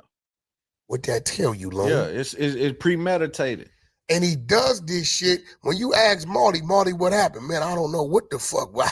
I don't know why he did what he did. So Gigi, the wife, is shedding light on this is what some of the moves, the this motives. What he does. Yeah. Now, she dangerous because the phone he had is on her iCloud account. And this is a nigga, I guess, everything he does, he records it. She got it all. Why is he doing that? I told him when I was still talking to him, leave that lady alone. She threatening to take some shit to that bitch ain't got nothing. Hey, listen, nigga. She didn't sit me clips. Bring his own paperwork. Leave her alone. To the interview. He kept playing with her. That? She went and dropped it all off. Oh my goodness. So I don't think he even know, right? They got your pattern of shit because all the visuals of things you've done is there. So tell me this, what kept you, because I've seen you be a live wire on Clubhouse. I've seen you like go off on niggas like Aaron the plumber on the phone. What kept you restrained? What kept that restraint when you was talking to Loose Cannon? Like, what made you not ever because go into that mode? What he does. Well, I did. It been a couple times. That's exactly what he not does. even against him, just because you've been on Clubhouse talking about shit, politics. I was trying to really figure out what his angle was. You were still kind of like, because it wasn't examining it wasn't until one day one of his people said, Wack, this where he at with it. And I got to give credit, Demon Time Exotics. He said, Wack, I was with the nigga. 60 minutes. He told me he needed to meet you, get up under you by any way, even if he had to pay you. Yeah, see? He told me his mission was to get bigger than you and then go at you. His little Peabody ass brain thought when he was standing on the side of me, what that was him. No, you in my light. So if you in my light, yeah, they're gonna react to you like that. You get what I'm saying? If I walk through the door to a studio of some people I don't know, and these your people, yeah, this my nigga Wack. Few niggas gonna jump up and say, "What's up, my nigga?" For sure. That ain't my nigga. Out of respect to you. Yeah. But the minute you turn that off, water turned off. It's off. Yeah. Right. Which I had to demonstrate and show him that. Right. Demon Time said, Wack, this was his whole mission. Because when I look up and I start to see funny shit going on, I'm like, what the hell kind of move is that? Now 600 was discipline. Day one, because 600 and Loose Cannon's twin brother is tight. Day one, 600 saying, the nigga lying about this, he this, that. I said, 6, I see it. But let's see what the fuck his angle is. So when I'm coming into a situation, I'm coming into it already knowing you up to something. Yeah. So that means when you move, you ain't gonna get no movement out of me like that. There's been a few situations where, and I hear him talk about it, where I popped up by myself. Well, he seen me by myself. I was never by myself. For one, I'm a trained warrior myself. 2, just because you don't see it, don't mean it ain't there. But what I'm trying to do, I'm trying to like test every possibility. Yeah. Let me pop up by myself. See if he'll move. See what's going. Yeah. You get what I'm saying? Yeah. I'm skilled enough to give my team time to get to it. I'm in our side of it. Yeah. Right? Yeah. And you know, I'm an old crafty nigga, right? I'm like this. If it's 8 of y'all and I come and you think I'm by myself and you think this the time to shoot your shot, I'm gonna stay closer to you. Right. Because long as I bang you out, long as I bang you out and hurt you and punish you, I don't give a fuck how it goes. Right? I know the team is right there. We communicating. Yeah. Niggas is communicating with hands and eyes. All kind of shit. You know what I'm saying? Yeah. He didn't even catch it because when we was at the weed spot, I motioned Ray J to walk up on me. He didn't know Ray J was there. So Ray J pops up. We way in the corner. This nigga ain't too bright. You think Ray J know we way in the corner. Ray J booth way over there. What's up, big homie? Yeah. Everything with Ray J is Yeah. Damu. Yeah, for sure. What's up? What's up? Yeah. Right? But I'm reading the nigga. Like some of these dudes, bro, who think they slick, but they ain't slick. Yeah. You know what I'm saying? And it's gonna be hard to whoop a nigga that ain't on no drugs or none of that. It's hard, man. Them niggas I on don't drugs do nothing and shit. but think, Loon. Yeah. It's all hard I to get do is. Hi, I'm Yusuke, a robotics engineer at Misa. This is Flippy. Flippy is leading the think. Yeah. It's hard to whoop a nigga that's like that, though. I'm telling you. You can't outthink a nigga. It's hard to outthink that nigga that ain't on Now, nothing. here's the craziest part. He always says, Wack only came outside with us. Hey, boy. Oh, he hate that. You know when I came outside with you, because that's what you supposed to know. Ain't no nigga supposed to know when I'm outside, but Loon. Yeah. Everybody know where you at? Hell no. Nigga, I don't even get what nigga, I gotta go outside. I got too many bills and obligations and businesses, right? For sure. Now, where I go is where I go, right? But to sit here and hear you say these things is funny to me. Yeah, he tried to act like Wack scared. He know he don't talk to me like that. What do you say to that? To him even posturing like, you know what I'm saying? Like he's a every time bigger it's been about 3 times that I raise my voice at him. And every time I raise my voice, what'd he say, baby? Anytime I raise my voice at him and I start tripping, it's always, you got to remember, I got a motive. Yeah. My motive is now to figure your ass out. Right. So I'm going to let you slip and slide a few times and act like I don't hear shit. I'm lining you the whole time. I got my homeboy Cuban Rob, who's a rapper, who I don't push his rapping for all reasons. He know why I don't push his rapping, because his rap has been pushed, and he too gangster to rap today. Yeah. Cuban Rob ain't finna TikTok. He ain't finna do none of that. Yeah, for sure. He understands it, right? Yeah. Cuban. He a line pusher. Look, I call Cuban right now. Cuban, that's what I want you to do. Get in his DM. Tell him send you his number. Tell the nigga you disgruntled. I'm a nigga that's raised up off the Godfather. So now when I'm talking to you, you gonna understand it. Tell him you disgruntled. Tell him that I don't push your rap, but I know you got plugs, and I'd rather fuck with a nigga that can help me rather than this nigga here. Right? Running game on it. This Luca Brasi, right? Yeah. Luca, go tell him you unhappy. Yeah, for sure. He does it, right? Now, Luce, you call me every day. P-Funk, I did it. If Luce come tell me what Cuban did, he get a little favor from me. But if he don't, my hunch is right. Yeah. Guess what he don't do? A dose. What up, bro? Mention it to me. So you gotta understand, anybody that know me is gonna tell you, Rick Rock from Nutty Block Compton Crip on Compton Rick Rock TV be telling niggas, I know this nigga. If y'all think for 1 second you running the play, the more stupider he act, the more he know. My woman, it took you 2 years. How in the fuck do you know what you know? What do you tell me? They say Loon bought and paid. When all the shit I know and I don't say nothing. Hey, bro. That said no drugs. It's niggas running plays and doing shit. She be like, baby, ain't that the one that the dude just called? Yeah, you just went and did some business with him. And yeah, why I'ma wake him up? Right. Why I'ma wake the nigga up for? The element of surprise is on my side. Right.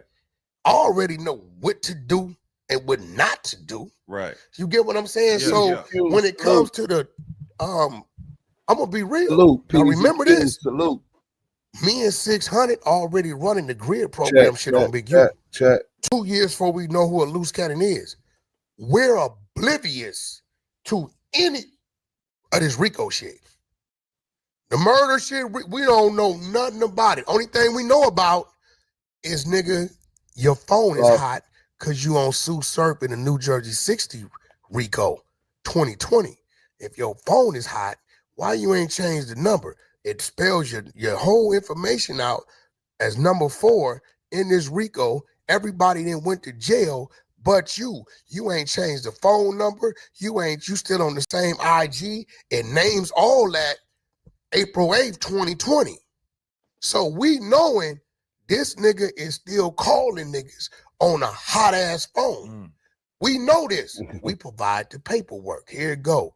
Sue serving them paperwork. Big U, Eugene Henley, head of the Rolling 60 Crips, whoop-de-whoop of the New Jersey. That ain't never no good sign to see your name in.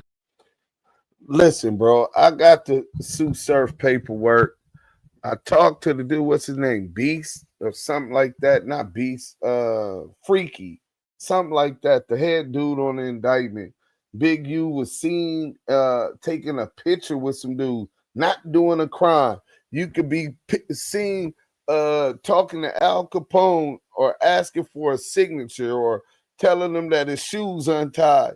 That doesn't mean that you were participating in activities with Al Capone.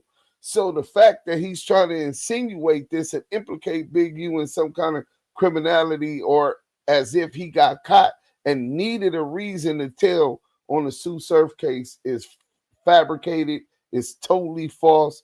And his mom did just follow me. I'm gonna have to hit her up. Maybe she would love to come publicly and clear that, but it doesn't even need to be clear. Bro, this dude got no credibility. I'm gonna bring out the paperwork though. Let's go. And some other nigga paperwork and that, you know what I mean, as a head and all this shit. But he never changes nothing. Yeah, that ain't smart. Should we say he didn't know about that? Bro, when they on the Main Street Mafia Crip, the Deja 34 records with Money Mark Stevens, Shaquille O'Neal, Ray J, when they signed Ray J, he had the same 661 number. So what the fuck is you talking about Big U for?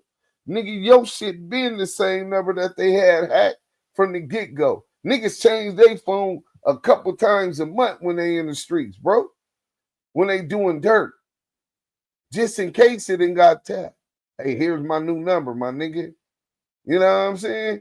Nigga, this nigga done had this motherfucker for going on 2 decades after that motherfucker was... I talked to dogs. You hot. You on an indictment. They took everybody up but you on saying you the kingpin and the leader of these niggas out here. Everybody go but you. Your name is name, phone number, social medias.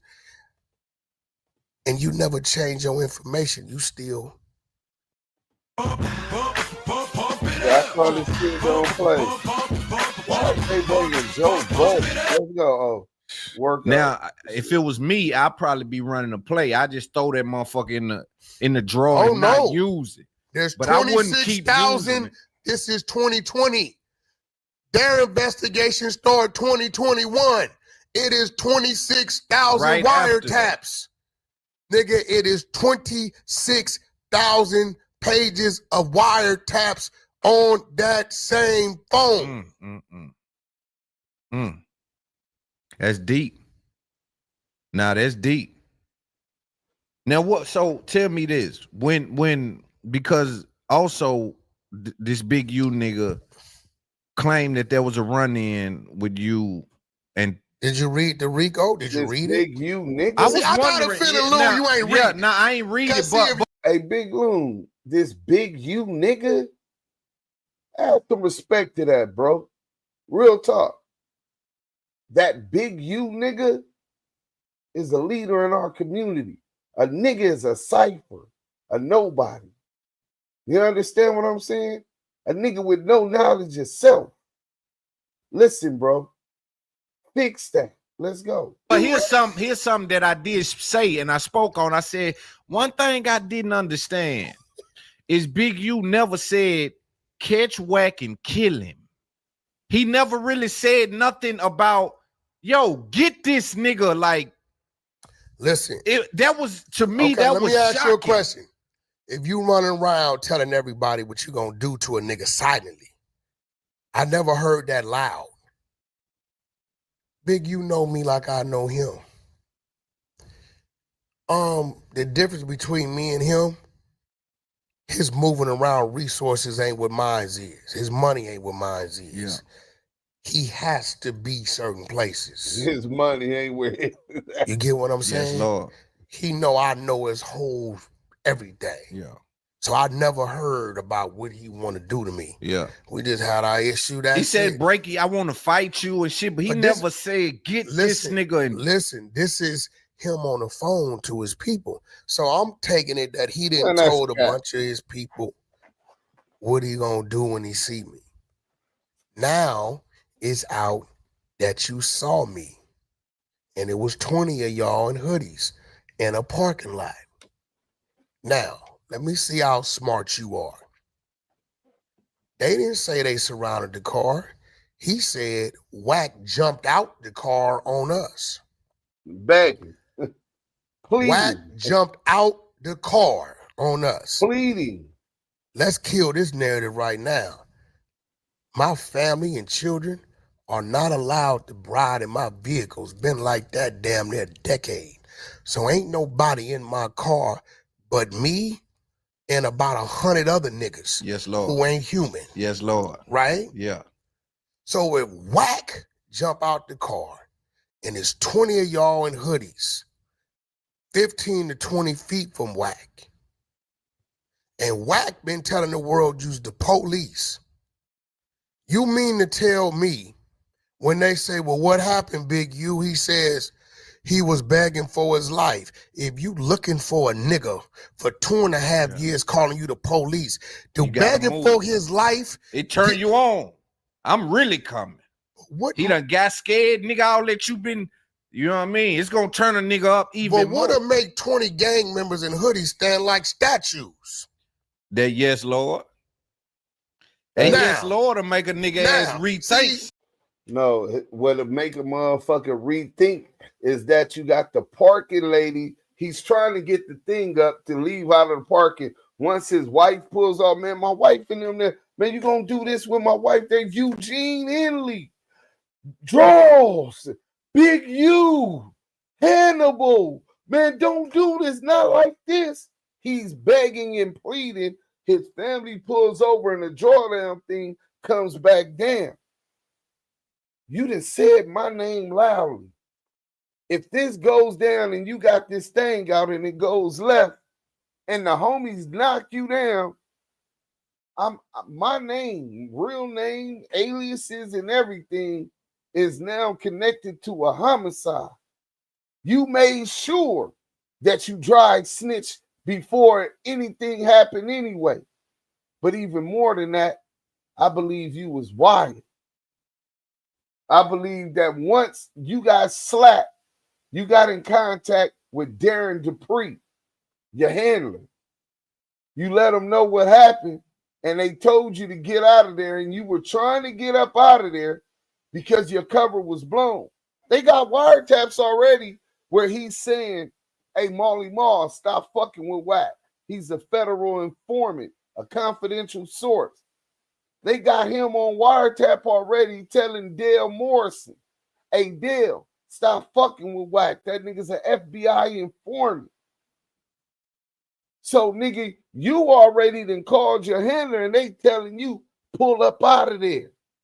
Get up out of there, nigga. You get up out of there. Your cover's blown, nigga. And we ain't seen you outside again. You'll go to the No Jumper substation with your little ragtag crew, right? Where you know that the Fed's been watching for over a year. Reggie Wright Jr. told the whole internet on Bond First that his friends said that something's gonna happen up there. That was when Brick Baby had the whole cigarette incident with the other boy, DW Flame. And Spody Face and 4 Extra came up there, said something was going to happen up there, and that his police friends are watching No Jumper and surveilling No Jumper. That's a fact. So, yeah, we ain't outside of No Jumper. We ain't seen you outside yet. Unless Loose Cannon came with 30 niggas from the IE, not one of them from rolling 60s. Let's get to it. He even says it in the paper on the wiretap. He says all the nigga was begging for his life, but he was whoop-de-whoop. Yeah. These niggas hate me so much, they ignore what it is. So he even said that himself. He said. Yeah. Right, but they say you was, but nigga, ain't no, nigga, you've been calling. Yeah, they would say you've been calling me a rat for 2 years, and we catch you and I'm 20 deep. I don't give a fuck if you got Jesus Christ with him yourself. We maxing him out too. That is not going to stop us from getting at you. But these dudes hate me so much. They're erased. That strap will stop them niggas though. Listen to me. Not just any. Guns that'll make a nigga. If it's 20 people and you got a revolver. If it's 20 niggas with us, we got at least 5-6 burners. I'm just keeping it a buck. So you saying they with your little gun was stopping something? They didn't stop making guns when you bought yours, nigga. That's what be good. See, a lot of niggas ain't from the street Well, that's a constant. If it's up, it's up. Nigga can't run from that. You try to run away from a nigga with a gun and get shot in your back. You know what I'm saying? So it wasn't that. If it goes to a shootout and you yell, Eugene Henley Jr., Big U, not like this. My family's right there in the car. My kids and my wife. Hannibal. And you got Blick out. I'm ex-felon with Blick out, but the feds ain't worried or concerned about you having Blick. They ain't talk to you about exposing Blick. That in itself is a statement within itself. But you got Blick out in a defensive position, but you're pleading. Nigga, you ain't got that energy. And he was going to do you. But once you said his name, and if he go, and then you do what you do, and you blaze him. Even if he survived, he going to jail after being shot because them niggas is finna knock you down. You think he didn't assess and understand what was going on? 20 niggas, it's potential 20 witnesses against me. You would make the 21st, nigga. Because we know your rat ass gonna tell it all if you survive. But you wouldn't have survived that. That's a fact. And being placed at a murder scene at the time of the murder and his name being yelled out, government nickname and everything, yeah. And he already knew he was under investigation. You forgot about that? The whole time you came to the internet antagonize him without pulling up. The same person you said you had a key to his house. The same person. You did all this whooping on the internet but didn't pull up on. But you did that once you knew he was under federal investigation because you knew he was smarter than that. He wasn't going to crash out and get on that shit would have been on TMZ and your ass would have been unalive. Facts. We got about 16 more minutes. Let's go. Yeah, they move. They still a move. Yeah. Now, watch this. Here go the bad leadership. It's that life, everybody man. Know my team is always with me. Right? Everybody know that. Right?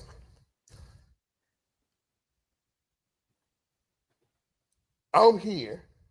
They here. Oh, here they go. It's an open parking lot. 20 feet this way is a car. That's the homie. 1 o'clock, 11 o'clock, and 8 o'clock is my squad. I'm talking to them in code. They holding. So my squad is about 40, 50 feet behind them in the cars, spaced out. I'm here, 20 of them here. What's making them not move though? If these niggas get they hey man, listen, I'm by myself standing in front of them. Yeah. What I do know is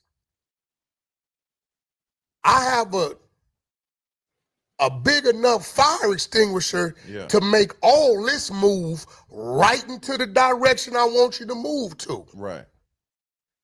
I got out and I said one thing to Big U. You going first. Let's get to it. That's what made him not move, because you know what he knew? He know Wack. He's been around Wack. He understands me. You going first. Let's get to it. Yeah. Never sue the other driver after a car accident. There's a better way to get paid a way bigger check without having... about going to don't nobody move cause it killed me. Niggas try to get away. Right? At the end of the day. How y'all get that? So is this the same thing when they saying that you was on the stage? Kanye tell me, now I don't know if he ever been around Ye. Nah, I ain't never been around Ye. Ye gonna do Ye. Yeah. So when Ye got there, he seen what he had to go through to get backstage. He say, Wack, I'm parked on Fig. That's right there. I said, yeah, but we gotta walk. He said, Wack, but the front door, I can see where I'm parked through the front door. I said, yeah, that's the crowd, nigga. You wanna go in the crowd? He say, Wack, haven't you booked me on the coach seat, nigga, before. He ain't lying. The nigga used to have me book him. He said, we ain't flying back private. Put me coach. I'm flying. Crazy. That nigga would be from New York to LAX. Coach. That's crazy. They was putting it in the media when he was doing it. Yeah. Right? I said, yeah, you know we got to. He said, well, you got your people. I said, you really want to walk through the crowd? He like, yeah, nigga, I don't want to do all that walking around. Fuck that. Just take me through the front door into the car. All right, cool. We hopped off stage, took the nigga through the front door to his car. So you saying didn't no altercation pop off? Nothing popped off it's on the stage. Nigga, if it was on the stage, we walked all that I think over. they got some kind of video. They trying to act like a nigga swung or a nigga done something, Hey, and yo, then let me that ask you nigga get on something. Hey, Clubhouse and say Loon, let me ask you something, Loon. If it was a video of a nigga swinging on me, I'm gonna be real. I think I see Act playing that. I'm gonna be real, Loon. Any type of anything on me, it's going platinum. It's going platinum like it happened to the president. Yeah, it's going platinum. You got a lot of niggas saying so shit. what is that video that Act and all these niggas playing? It only because video, you did. The You only was video there. you got is us on stage. We over there, and they put some red circle and act like something happened, and then it went away. It wasn't clear view. It wasn't like. Okay, you let me ask you understand what I'm something. saying? It wasn't just clear. All my homies is with me on that side of the stage. Man, all your homies. You see them all jump off the stage with Ye. Yeah. It ain't no act like something gonna happen. It's gonna happen. If a nigga is rushing me and I choose not to fight back, you're gonna see me getting attacked. If a nigga swing on me and I choose to fight back, you're gonna see a mutual combat. So was I balled up getting hit, or was I fighting back, or you circling a bunch of niggas moving around like they are? Nigga, you ain't never been on stage with a motherfucker performing? Yeah, hell yeah. You got niggas over there. Yeah, You it's got a lot of niggas niggas recording. That's facts. Moving and doing whatever they doing. Yeah. But here's what I would also ask though is that, like I say, because if something take place right there, first of all, there's at least where I'm on stage with niggas, a lot of niggas is recording. They got their phones. Both sides. Look, when niggas is here, it's niggas here. Yeah, it is niggas here. Yeah. Both. This side of it is recording our way because they game on stage. This side is recording this way. So if something happened over there, the niggas over here gonna catch it. Vice versa. Right. It's always like that. Nothing happened on stage. Everything went down in underground parking. So why did the tiny nigga try to come to Clubhouse and confront you like you know what happened, nigga? You know. Listen. The same reason why anybody else screams, my nigga, I'm gonna be real, Loon. You or no other nigga has the impact of a mention of a name than Wack 100. You put Wack 100 just got chased into the ocean. They gonna click it. I am the Drake of clickbait on YouTube. This a fact. Don't nobody know who this nigga is. This nigga been rapping for night. I know the nigga. I know his mama. I know his uncles. I know everything about the nigga. Then on some old niggas had a video. Wack got whoop de woo boo boo. The drunk nigga. Yeah. The same nigga 600 marked out, right? That's him. That's the drunk. He's an old drunk nigga. Yeah. Now, your car insurance company hopes that you never find this site, but now you can stick it to them. Listen, your car insurance company. Let's go. Was you there or was you down in the parking lot? Now, I will tell you this. So what? I'm going to tell you this. Big U didn't go home that night. That's a fact. He did not go home between the hours of 1 a.m. and 8:30 a.m. That's a fact.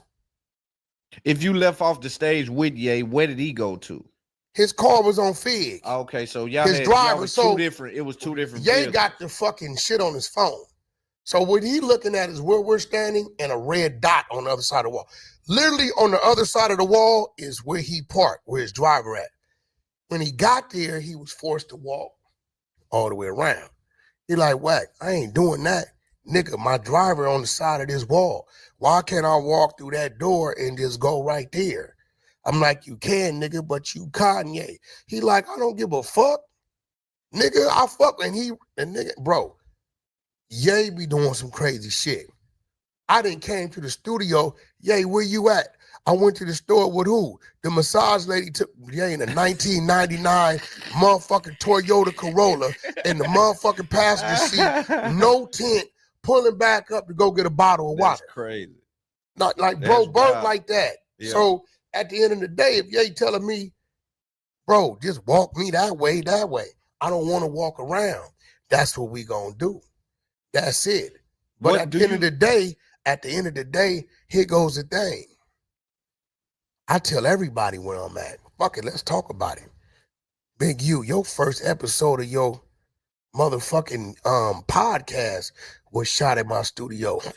The Gillian Wallow with me and Big U was shot at my studio. You know where my studio at. You know where drop no the address at. though. All the time. Yeah. Like, bro, like, so when niggas be thinking now, if Big U would have been Key to Rock, somebody would have been dead. Yeah. That's a fact. Yeah. He not that. I know what he do, He'll fight you all day long. He ain't been the goal to none of them other type of limps. He ain't that type of dude. Yeah. If Big U would have been Key to Rock, you would have never heard me mention Key to Rock name, because either you gonna get rid of that nigga, you gonna leave him alone. Right. You fucking with a gangster. When he went to jail, he mentioned your name. What was your thoughts? Bro, me and 600. Yeah. The nigga said, and I'll be waiting for some of y'all to address it. This how I'll be knowing some real hater shit going on across the board. This is a time though none of us seen the paperwork. He said 600 was at my house with the feds raiding my house, which he ain't there. He's been told that though. He said, hold on. He also said Wack had the feds shut down my programs and my funding, and all this is going on is because of Wack. Is what he say. Now, at the time he said it, I expected people to believe what they want to believe. 300 pages of paperwork didn't come out, Loon. When is you or anybody else gonna say, your hey, name bro, ain't in it.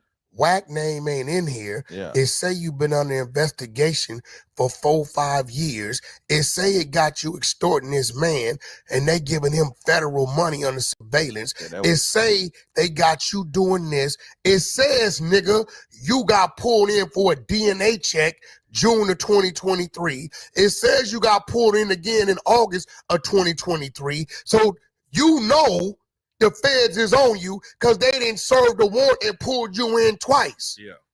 What the fuck? What? When is somebody gonna say, hey, bro, this is the reason why they was at your house? It's right here in the paperwork. Right. The only mention of me in the paperwork is that nigga on the wiretap talking to another nigga. Yeah. Talking about I'm gonna catch him and fight him or some shit like that. That's it. Yeah, I seen that. So I'm asking Loon, at what point in time, everybody reading them, I bet if the work would have said, Wack told platinum. Detective this, it'll win platinum. Okay, so why it don't go platinum when the story don't check out? That's a good question. That's a good question. But I also think you played into it with all of the internet shenanigans. What? With the content, you running out. Oh no, we're gonna run. No. That the Big U run content on Wack? I ain't seen y'all ain't had nothing to say. You want to make another bet? Content. Nah, I don't want to make no bets on that. He running content on me? Okay, nigga. But he ain't running no. So he ain't running no police kind of content where he What's talking about police content? Like the murder, the unsolved shit, or just, you know what I'm saying? Right. A Big U don't run content anyway. You know what I'm saying? Free Big U. I think that's the end of it. Salute to good content, man. Y'all know it's up there podcast. See this property on Craigslist for $4,300 a month? Well, it's been sitting empty for the last 28 months. Y'all do the same. Tell them that the Damu and Kiwe Conversations sent y'all. You know what I'm saying? We got a super chat. Big Marcus, $10 super chat. Salute Active Chucks and Mike B. Salute, man. Check. Yeah, salute, man. Darren Lil White, but we finna get into the content. Hit that like button. 2 hours we got into this already. We gonna go straight to a dose of reality TV. Yeah, and flame this lying ass nigga up. We gonna start first with the first deposition, then the second deposition as it relates to the no jumper beatdown. Let's get into it because I guess you didn't know. If you didn't know, we're gonna give you a dose of reality TV. Let's go. That's me in the red. The fuck you think you playing with, little boy? Hit that like button, hit that like button. All right, peep this. In this episode, you're going to see a YouTube deposition where Wack 100 forgets 2 things. 1, his face got more craters than the moon. And 2, the golden rule. The internet is always undefeated. Let's get into this episode.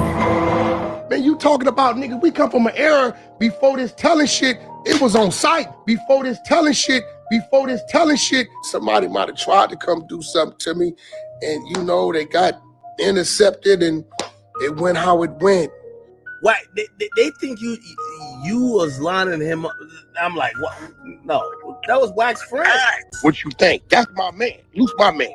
Right or wrong, he going for Wack and Wack going for him. And we finna get into it. So we got the Kiwe pop star. He must forgot the time he at work. The Kiwe pop star. Before we get into it, Damu and Kiwe Conversations. Go ahead and let them know what they talking about. Wack 100 finally exposes the truth about the no jumper fight. Let them know and tell them what to do, y'all. Man, make sure y'all like, comment, and subscribe to this content. Y'all sitting in some of the highest content on YouTube right now with Duke Sims the Don. Y'all the Kiwe pop star. Giving y'all nothing but the facts with receipts. Salute to the Blue Rich Mob that's always on their job. Salute to the chat. Y'all know that's where it's at. Again, y'all sitting with the 2 hottest podcasters on the internet. Duke Sims the Don. Y'all the Kiwe pop star. Damu and Kiwe Conversations. Hey man, glad to hear that. And we finna get back into a dose of reality TV. Listen to me. I lined this bitch ass up day one because he came to line me up. Wait, what? So Wack didn't have nothing to do with it, right?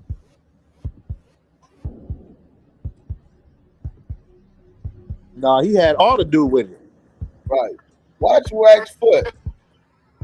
Watch Wack's foot. Hold on, let me take this off.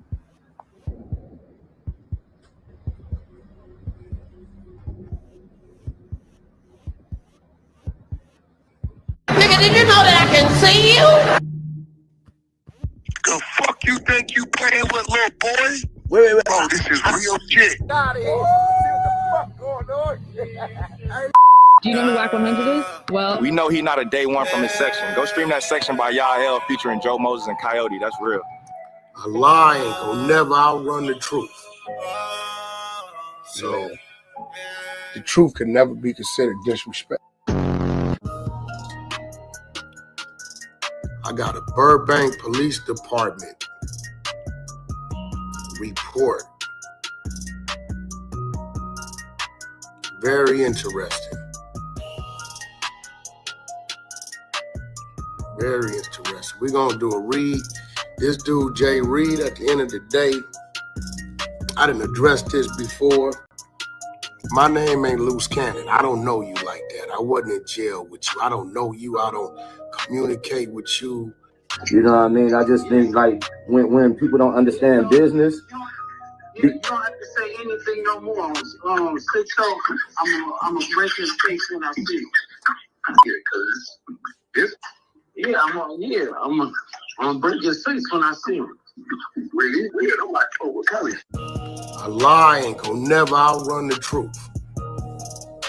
So the truth can never be considered disrespect. I let it be known. I only know one Jay Reed. He from Inglewood.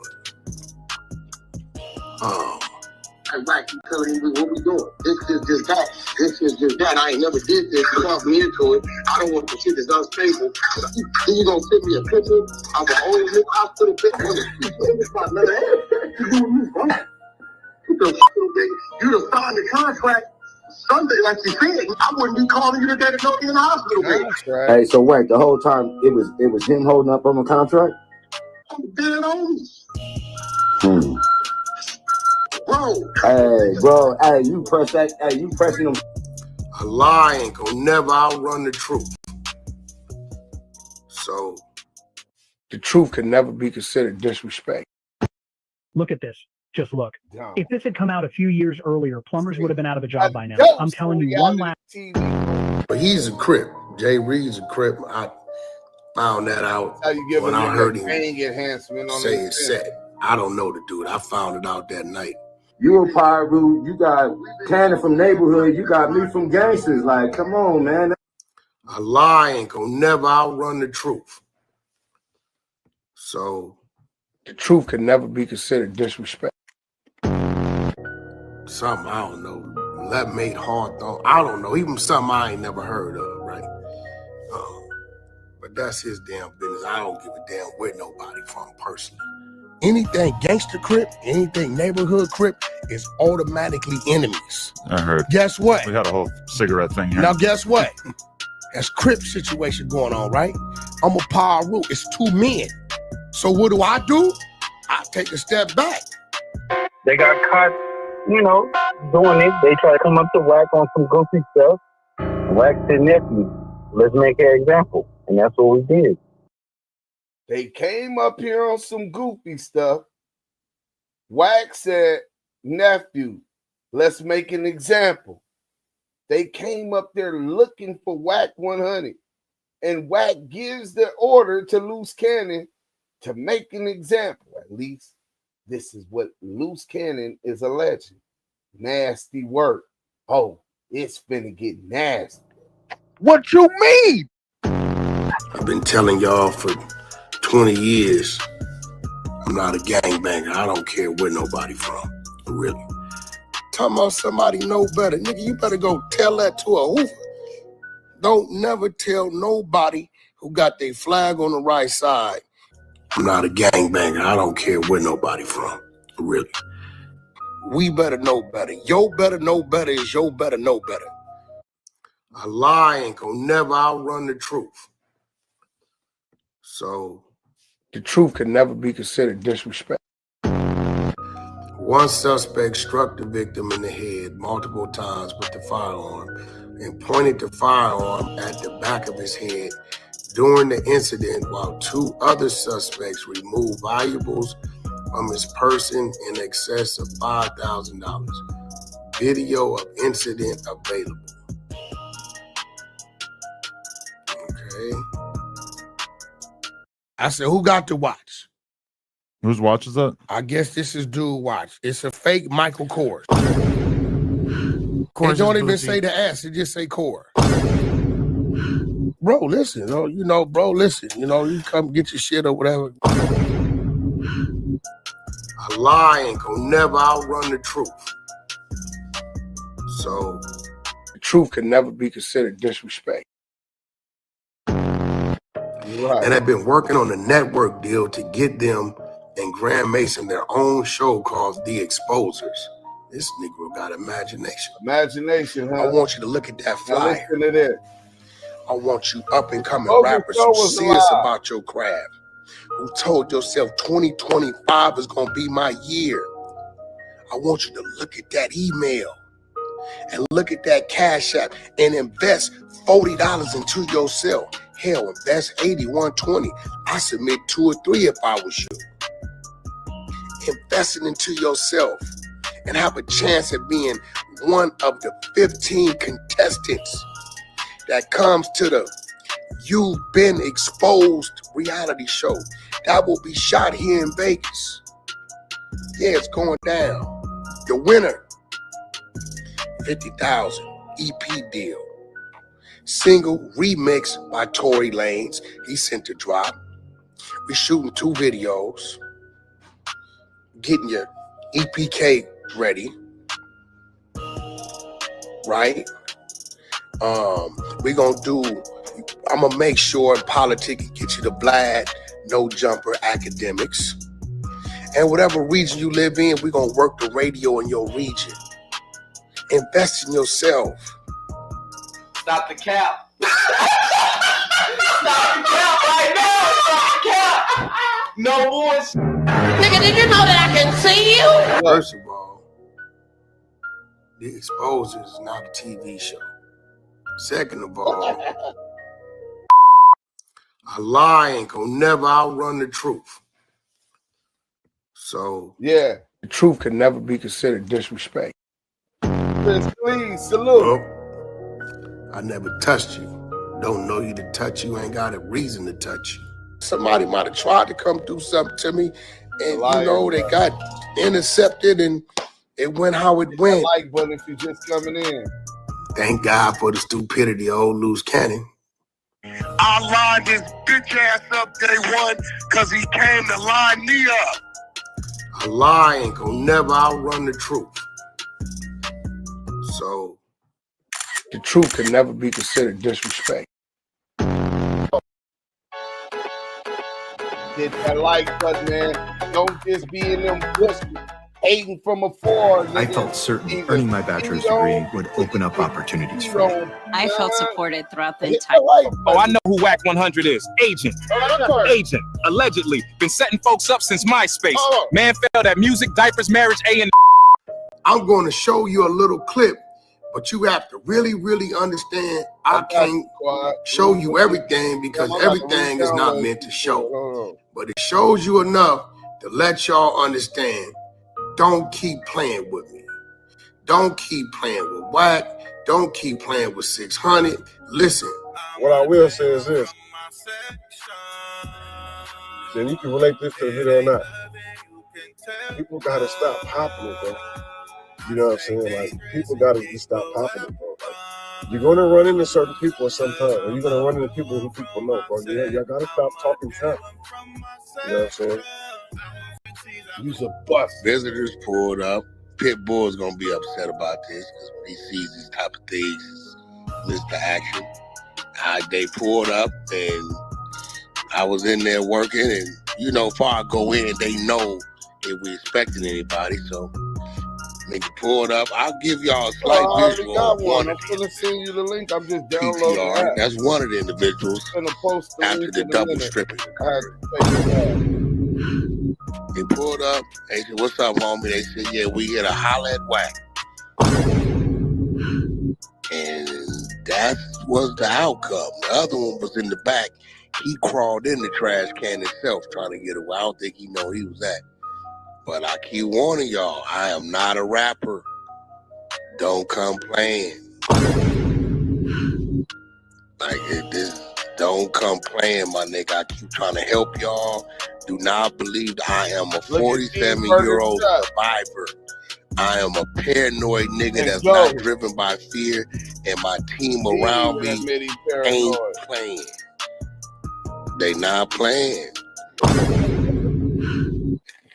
A lie ain't gonna never outrun the truth. So the truth can never be considered disrespect. We don't play around. We move militant. We don't move like how y'all move. Hey, look, let me tell you something. I got soldiers around me, bro. I keep 150 years of penitentiary around me. This is a fact. I can show you right now where it's supposed to be coming to no jumper. And my soldiers say, on your move, big homie. They got caught, doing it. They try to come up to Wack on some goofy stuff. Wack said, nephew, let's make an example. And that's what we did. What you mean? If I say don't go, it's don't go. When we get back to the hood and you went and I told you not to, we gonna send you to talk to God about it. Because we told you don't go. And you went anyway. 600 ain't even there, and for the record, nigga, you and 600 ain't never liked your ass. Nigga, it's 600. What's up with it? We in Vegas. Look out for the new show podcast. Of course, Wack 100, Loose Cannon, yours truly, 600. We killed them with the truth, and they attacked us with lies, bro. 600, Loose Cannon, Wack 100. See, the stuff we do on the exposures, you know it's authentic. When Wack say you got it, you got it. When we got it, bro. A lie ain't gonna never outrun the truth. So, the truth can never be considered disrespect. On December 29th, 2024, Reed went to the Martin Luther King Jr. Community Hospital. That's 3 days later. Well, Loose Cannon got action there. You went 3 days later. Who's to say you didn't leave there and get your ass whooped somewhere else? Suspect identification Williams. Utilizing department resources, Kyle identified Williams as a record check, revealed Williams has multiple outstanding warrants for his arrest out of Riverside County for felon in possession of a firearm, $50,000 bond, a felon domestic violence, another $50,000 bond, as well as an Orange County for grand theft auto, $40,000 bond. Nigga, how are you out of jail with all this shit with no court dates? It's crazy. We got spies. I got 42 spies that never talk. And if they can pick and choose what they are part of, they hit me. They be like, they know, okay, Wack got 33 spies. He'll send me a slew of stuff. Can I be spy 34? I got a security team.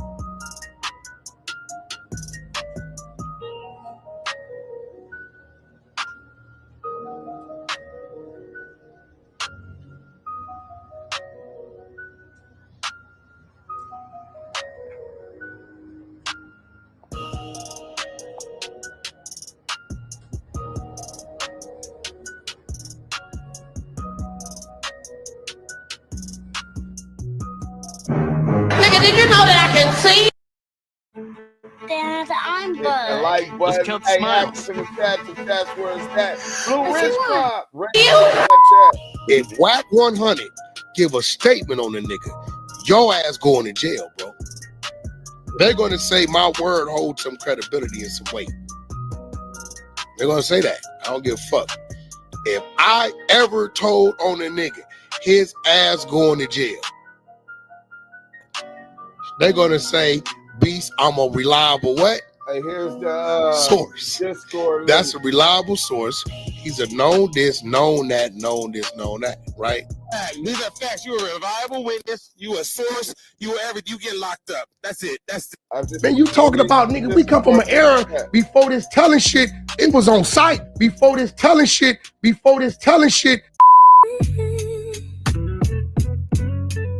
all hoes for that. 600 a hoe. Wack is a hoe. Reggie is a hoe. You all hoes for that. You all hoes for that. This the story of a plan at death row since way back. Regged you right, put his spawn so you know Wack's a rat. 2006 and too sad was the murders act. Who's Wack's brother 2025? Still no get back.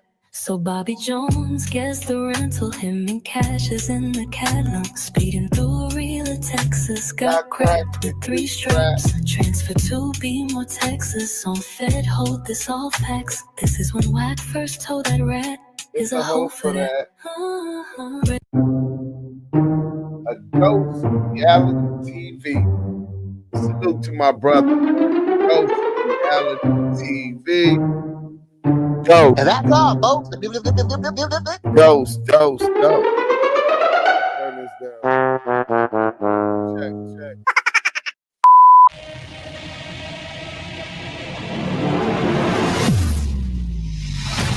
Check. Check.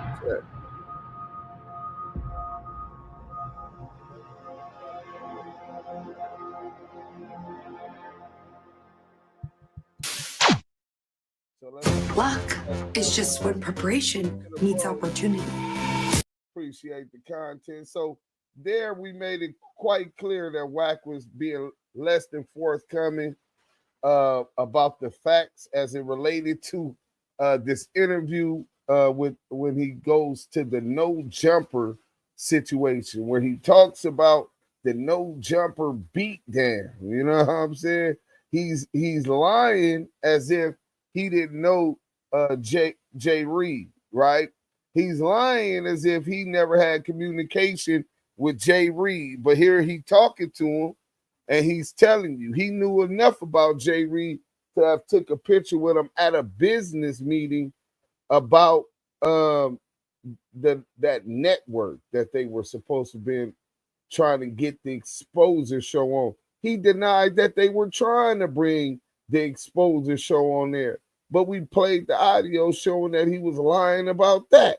So he went on this new interview with Big Loon and commits to lying and lying and lying and lying.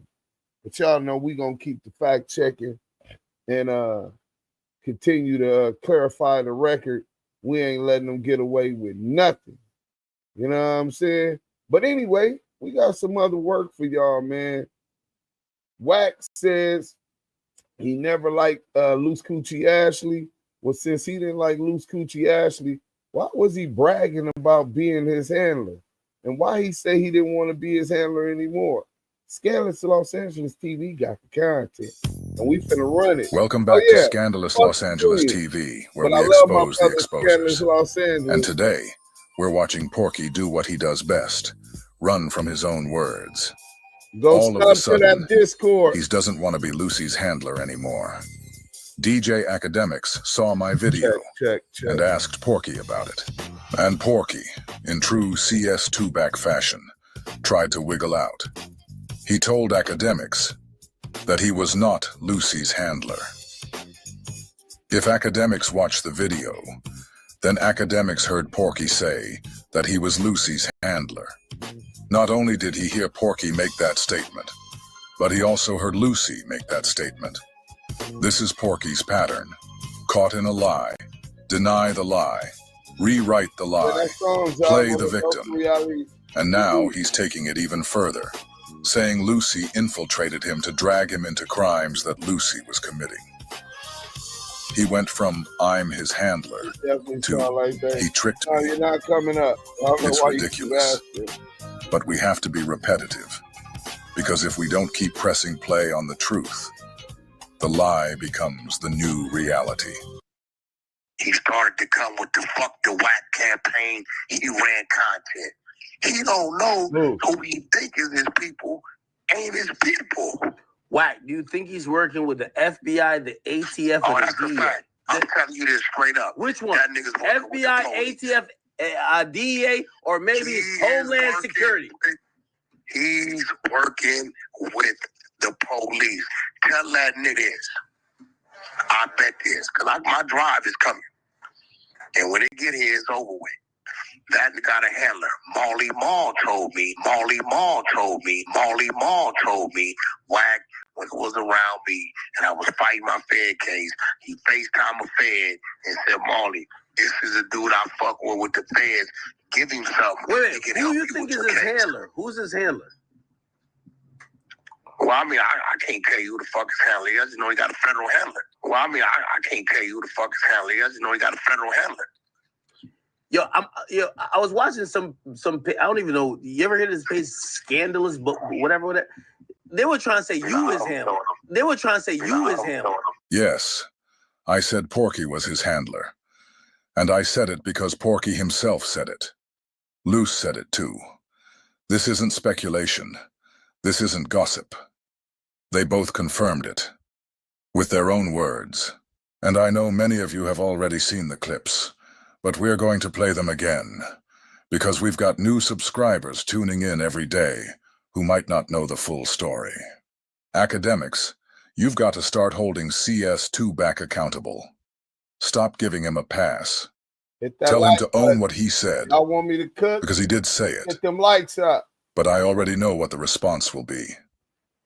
Oh, we're just playing around online. It's just entertainment. They were trying to say you his handler. Come on, don't even make sense. Fuck me, come on, Wack. Come on, man. Talk to me right, bro. I'm his handler. Fuck out of here. I'm his handler. Fuck out of here. I'm his handler. Fuck out of here. Chuck, we all have a handler. Stop it, Wack. You do? I got a handler. I'm Loon's handler. Hey, my handler tried to throw. I got a handler. My handler, yo, Chuck. We all got handlers, Chuck. Chuck, we all have a handler. Stop it, Wack. You do? I got a handler. I'm Loon's handler. I'm Loon's handler. I'm Loon's handler. Hey, my handler tried to throw. I got a handler. My handler, yo, Chuck. I didn't know that was a handler. 6 months ago, my handler, you ain't noticed I done bagged up off the app about 50%? Yeah. Because my handler said, Wack, contract's about to close, time to start shutting that down. My handler told me that. Who your handler, R&B, See, a handler ain't got to be. Hey, that's the real Bimmy or that's somebody trolling? What? That's Bimmy. I already sent him an invite. Oh, Listen. Bimmy, yeah, Bimmy. I told Bimmy to pull up. Listen, a handler don't got to be like, you know. Yo, Bimmy, you got to accept the invite. You know, like Loon. Man, if I wasn't in this crazy ear, this would have been on some other. Man, I do be on the other. You just be stopping me. Man, I do be on the other. You just be stopping me. Man, I do be on the other. You just be stopping me. Yeah, the handler's a motherfucker that you are listening to because you respect them and you know they got your best interest at heart. Lior has Kevin's best interest at heart, right? I got Lou's best interest at heart. I got Lou's best interest at heart. I got Lou's best interest at heart. Hey, bro, I'm his handler. Fuck out of here. Yo, there is some conspiracy page. Like, they talk with a fake voice, and I was listening to it, I'm like... I don't do conspiracies, bro. I don't do the aliens. So you just heard it for yourself. Wack trying to rewrite history once again. Now he's claiming he wasn't Lucy's handler. And according to him, DJ Academics is crazy for even asking that question. Porky is Lucy's handler, and everybody knows that. It's not a theory. Both of them admitted it. They've said it on record multiple times. And if you still had doubts, just look at what happened last year. Lucy didn't even show up to his own hood day because his handler, CS2 Back, told him not to go. Wack, give everybody your observation. Dude, because Wack called it earlier, hours before that. Wack, tell everybody what you told me.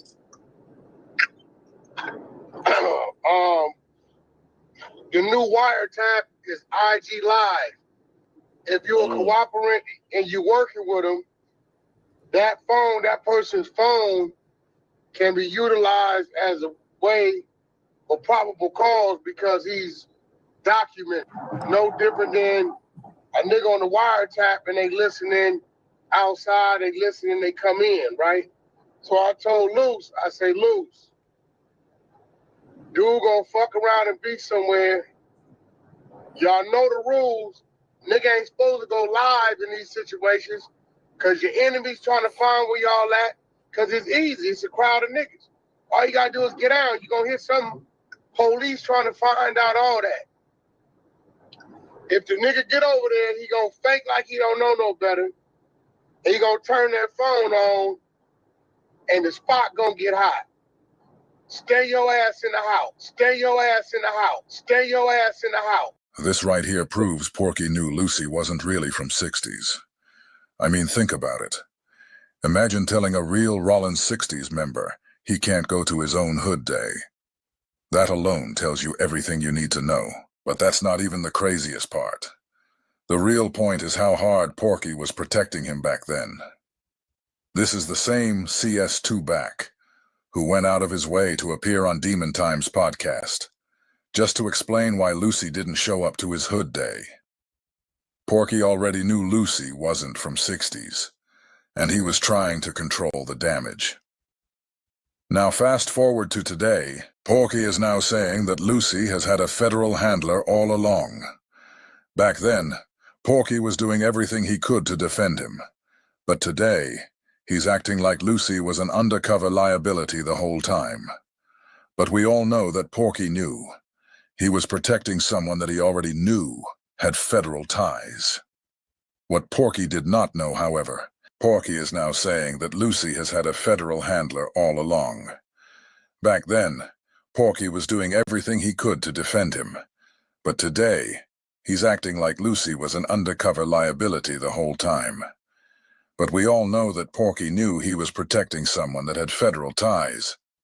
What Porky did not know, however, is that the guy he's been protecting would actually be working to get him locked up. But this ain't new. If you've been paying attention, this is how these guys move. They've had informants in their circle for years, just like G-Face, 6ix9ine, and so many others. So ask yourself, why does Porky keep conveniently aligning himself with federal informants? And how does that keep happening? You got a kid on the way, stay in the house. I told him that. I told him that. I told him that. Told me that. And what did I tell you? I said, me and the homies is, we having hood day at my house. So we just programming, right? I said, lose. Unless you want to roll the dice on being a bitch-ass nigga the way I was, my son's first 5.5 years of his life, because I was in the penitentiary, stay your ass in the house, man. Stay your ass in the house, man. Stay your ass in the house, man. Because I'm telling you, all these niggas is caught up on who the niggas exposing the niggas and not really paying attention to what's being exposed. So they letting him in. It's a wolf in the hen house.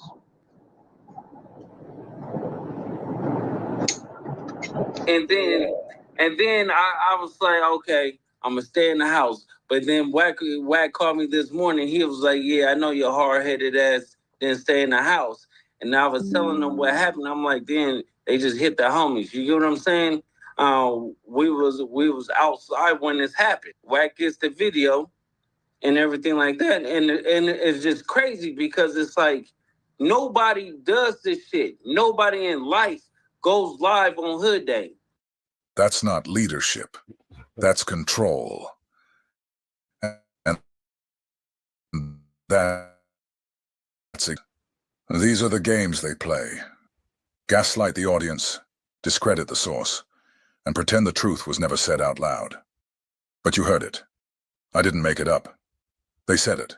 On tape, on Clubhouse, in public. Now let's fast forward to what Wack says on Vlad TV. Now he's claiming Lucy, the same guy he co-signed, endorsed, and backed up, lie after lie, was actually planted around him.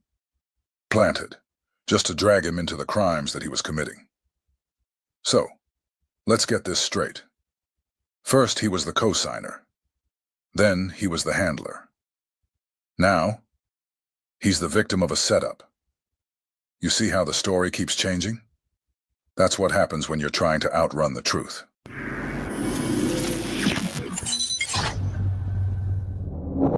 What's going on with you and Loose Cannon right now?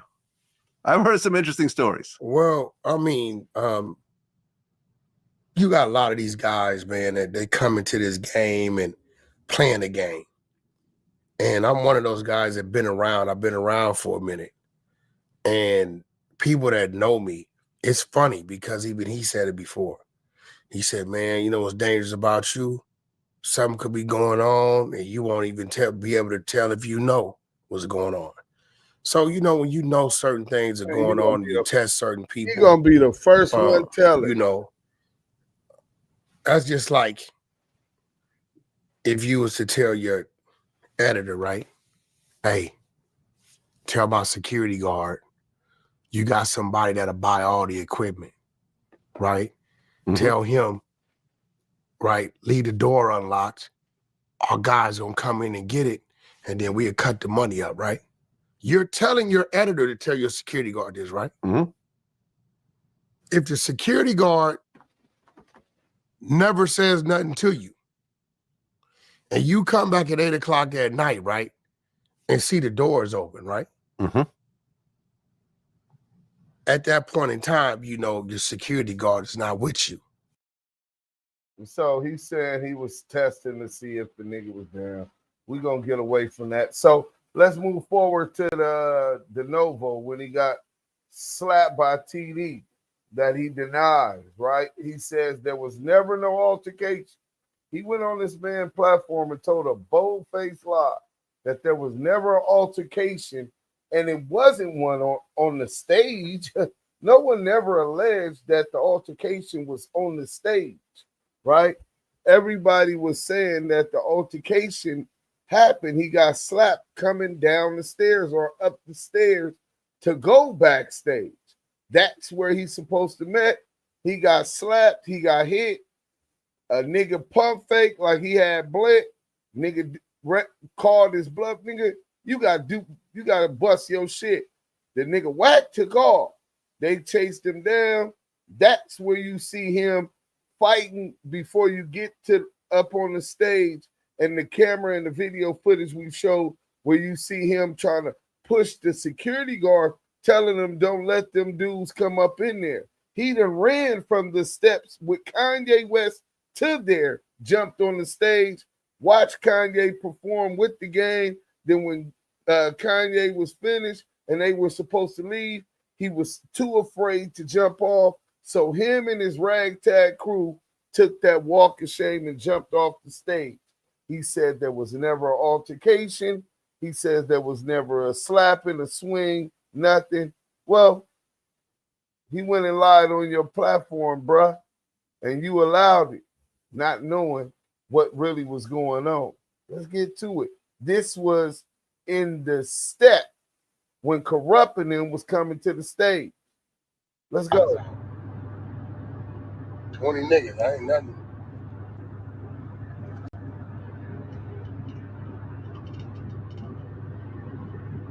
Knock it off.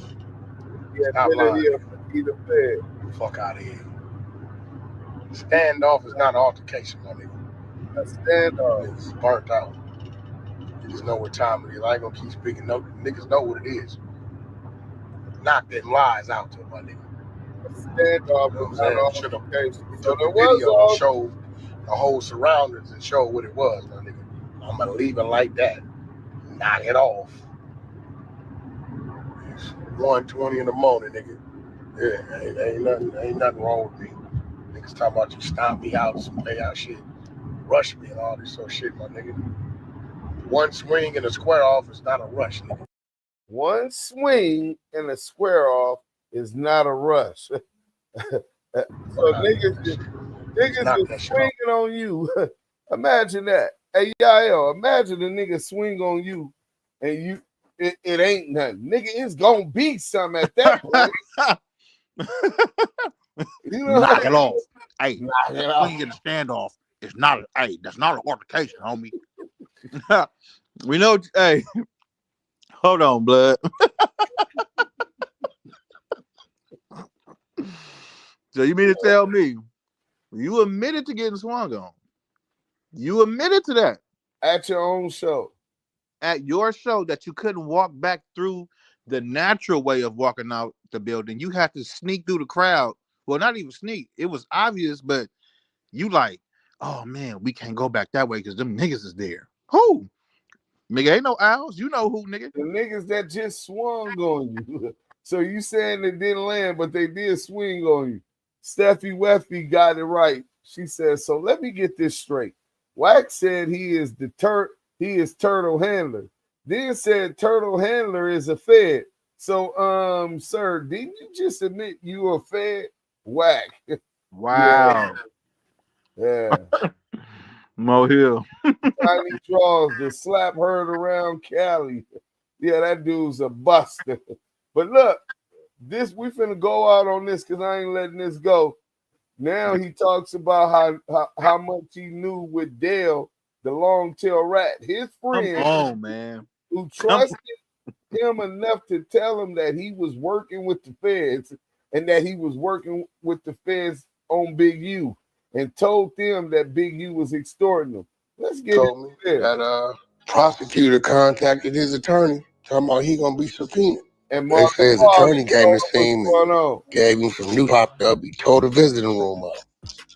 So that's somebody close to him that gave something up. What's good, y'all? It's your boy, The Answer Man. We got a quick Big U update.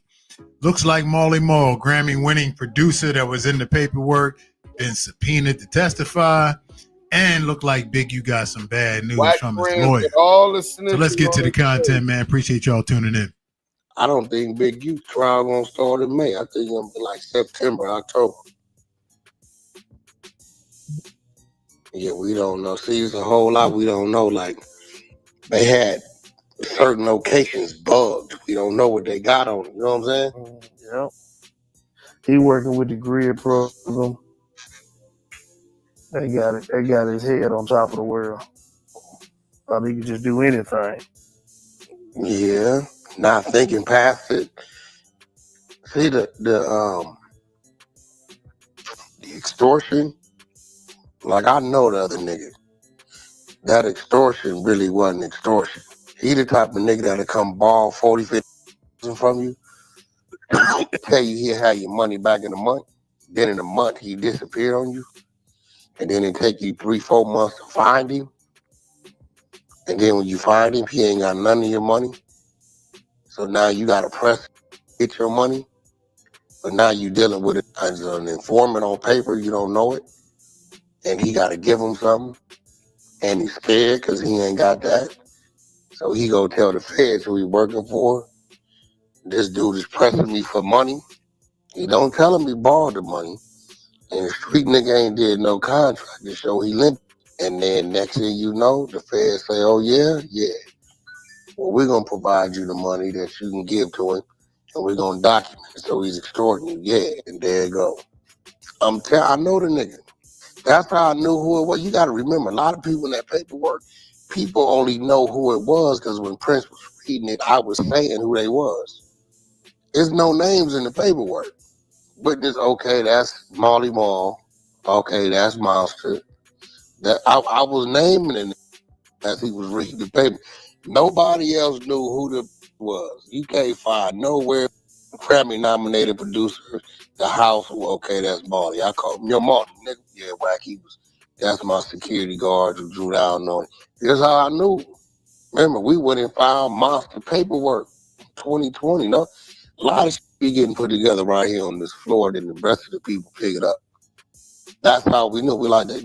Prince and them went and dug. When I said the name, they went and dug. Said, oh, he went on federal indictment from 2020 trying to ship dope from LA to Ohio. But he ain't did a day yet. Okay, that's when he went to work. When the extortion started, 2021. That's bad work. Yeah, but it really wasn't extortion. It's just trying to get his money back. That's cold as hell. And then he turned it into that. Yeah, I'm telling you. Think about it. 100, 1,500,000 at a time. That's just trying to get his money back. That makes sense. I'm telling you, the last show I went to do for the was with Sada Baby, and some was in the parking lot and I spotted him. But I knew the little y'all doing up here, Wolf Centers. Oh, Wolf 60,000. Wolf loaned him money. He been on the run for a year. I said, yo, I called Wolf. Y'all get a body. I got business with him. I handle it. Ain't no extortion. This man owed me this money. See this? This is to him. Monday.com, the opposite of any work platform we tried in the past. We tried other work management platforms. Even that night, I went in there and said, Monster, you owe Wolf 60,000? Yeah, why you ain't paid him? Man, he want all his money at once. Well, he gave you the whole 60, right? Right. Okay, well, these little niggas out here, I didn't tell them on their way. I'm gonna get him on the phone. Man, I ain't got the 60, man. You keep telling me this, that. You've been on the run for a year. Boom, boom, boom. Okay, I got 15,000. I said, well, how could you pay him? I got 15,000. I give him 5 a month. I said, well, it's been a year. So you'd have been getting your money back like that, you'd have it by now. All right, cool. I'm gonna get Wack at 15,000. You ain't gonna give me. You gonna go give it to that man. You know where he at. Yeah. As soon as he give it to me, now I become bait. I'm the collector. You know what I'm saying? You gonna give it to him. Dirty game out here. That's a fact. Well, Wolf can't prove that. I mean, Big U can't prove that. And the other ain't gonna admit to it. Cause he gotta feed the feds something. How long you think they gonna get Admit to Biggie that. and Wack? They ain't even brought the murder up. And I know they gonna hit him with it. Cause Marley Marl told me that the prosecutor contacted his attorney talking about he gonna be subpoenaed. And then when Dennis so many witnesses in it, he be 59 next month. But I think everybody gonna play dirty ball. I think Big U gonna start giving them cold cases. This is people over the years that got pulled over 2, 3 o'clock in the morning, you know, giving the police information, whether led to an arrest or not. Yeah, he doing this, he doing that. You know what I'm saying? So then a few of his people, we know they didn't turn. Some of them niggas that got arrested, cause they ain't never did a day. You got Vay, he's 59 on dialysis. He ain't never did a day in jail. Other dude, Bear Claw, he dialysis. He's sick.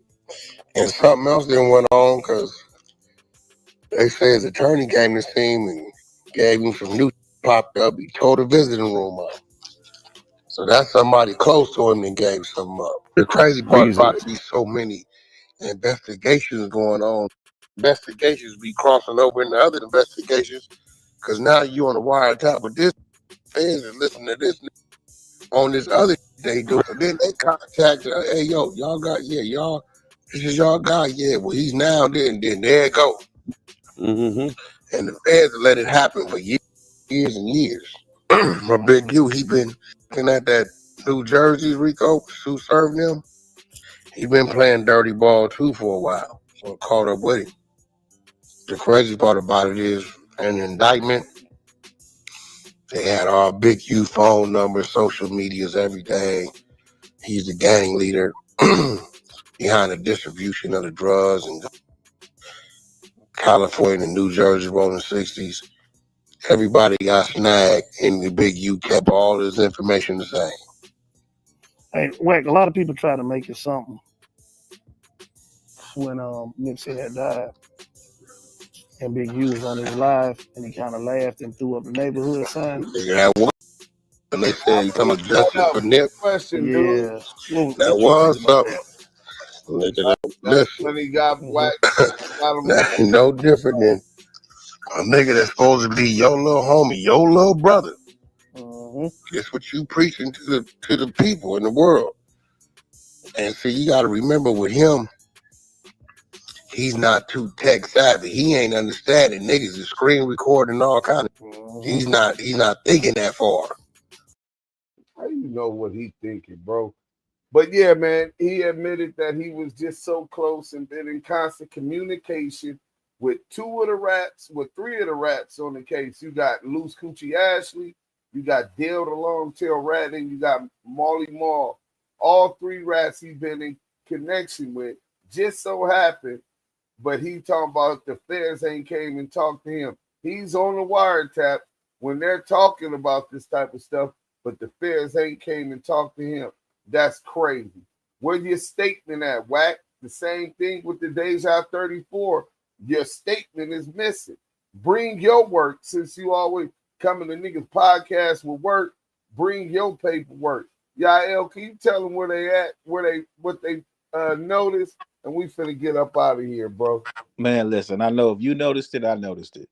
The truth could never be considered disrespect. Fact. We don't do AI generated fake narratives. We don't place voices over other voices and say it was this voice and that voice wasn't really this voice, it was that voice. We don't do that. The voices you heard are the people that they are. It's just straight like that. CS2 Back voice was it was, Loose Coochie voice was it was, 600 Penny voice was it was, Deuce M's voice is his, my voice is mine, our voice is ours, and that's just what it is. Outside of that, the truth should be repetitive. Why? Think about this. Religion has been repetitive for so many centuries. They pump and pump and pump and regurgitate and keep pumping it and keep pumping it and keep pumping it. Comparison to that, this truth should be keeping repetitive. Why? Because you need to hear it. There's lies and there's truth. When people can be comfortable with being a habitual liar, like CS2 back and Loose Coochie and 600 Pennies, then you need people who are going to be pathological truth tellers, just telling the truth and giving you the facts. So guess what? Y'all know where y'all at, man. Y'all in Damu and Kiwe Conversations, one of the hottest podcasts on the internet right now.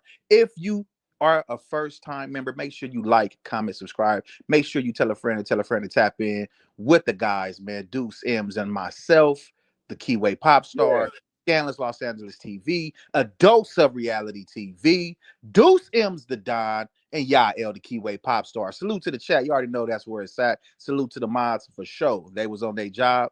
And make sure you guys tune in to the next live.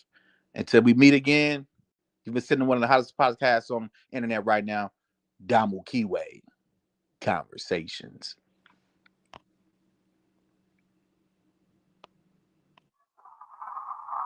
Short Stop in the Field podcast. Fuck the union. We out.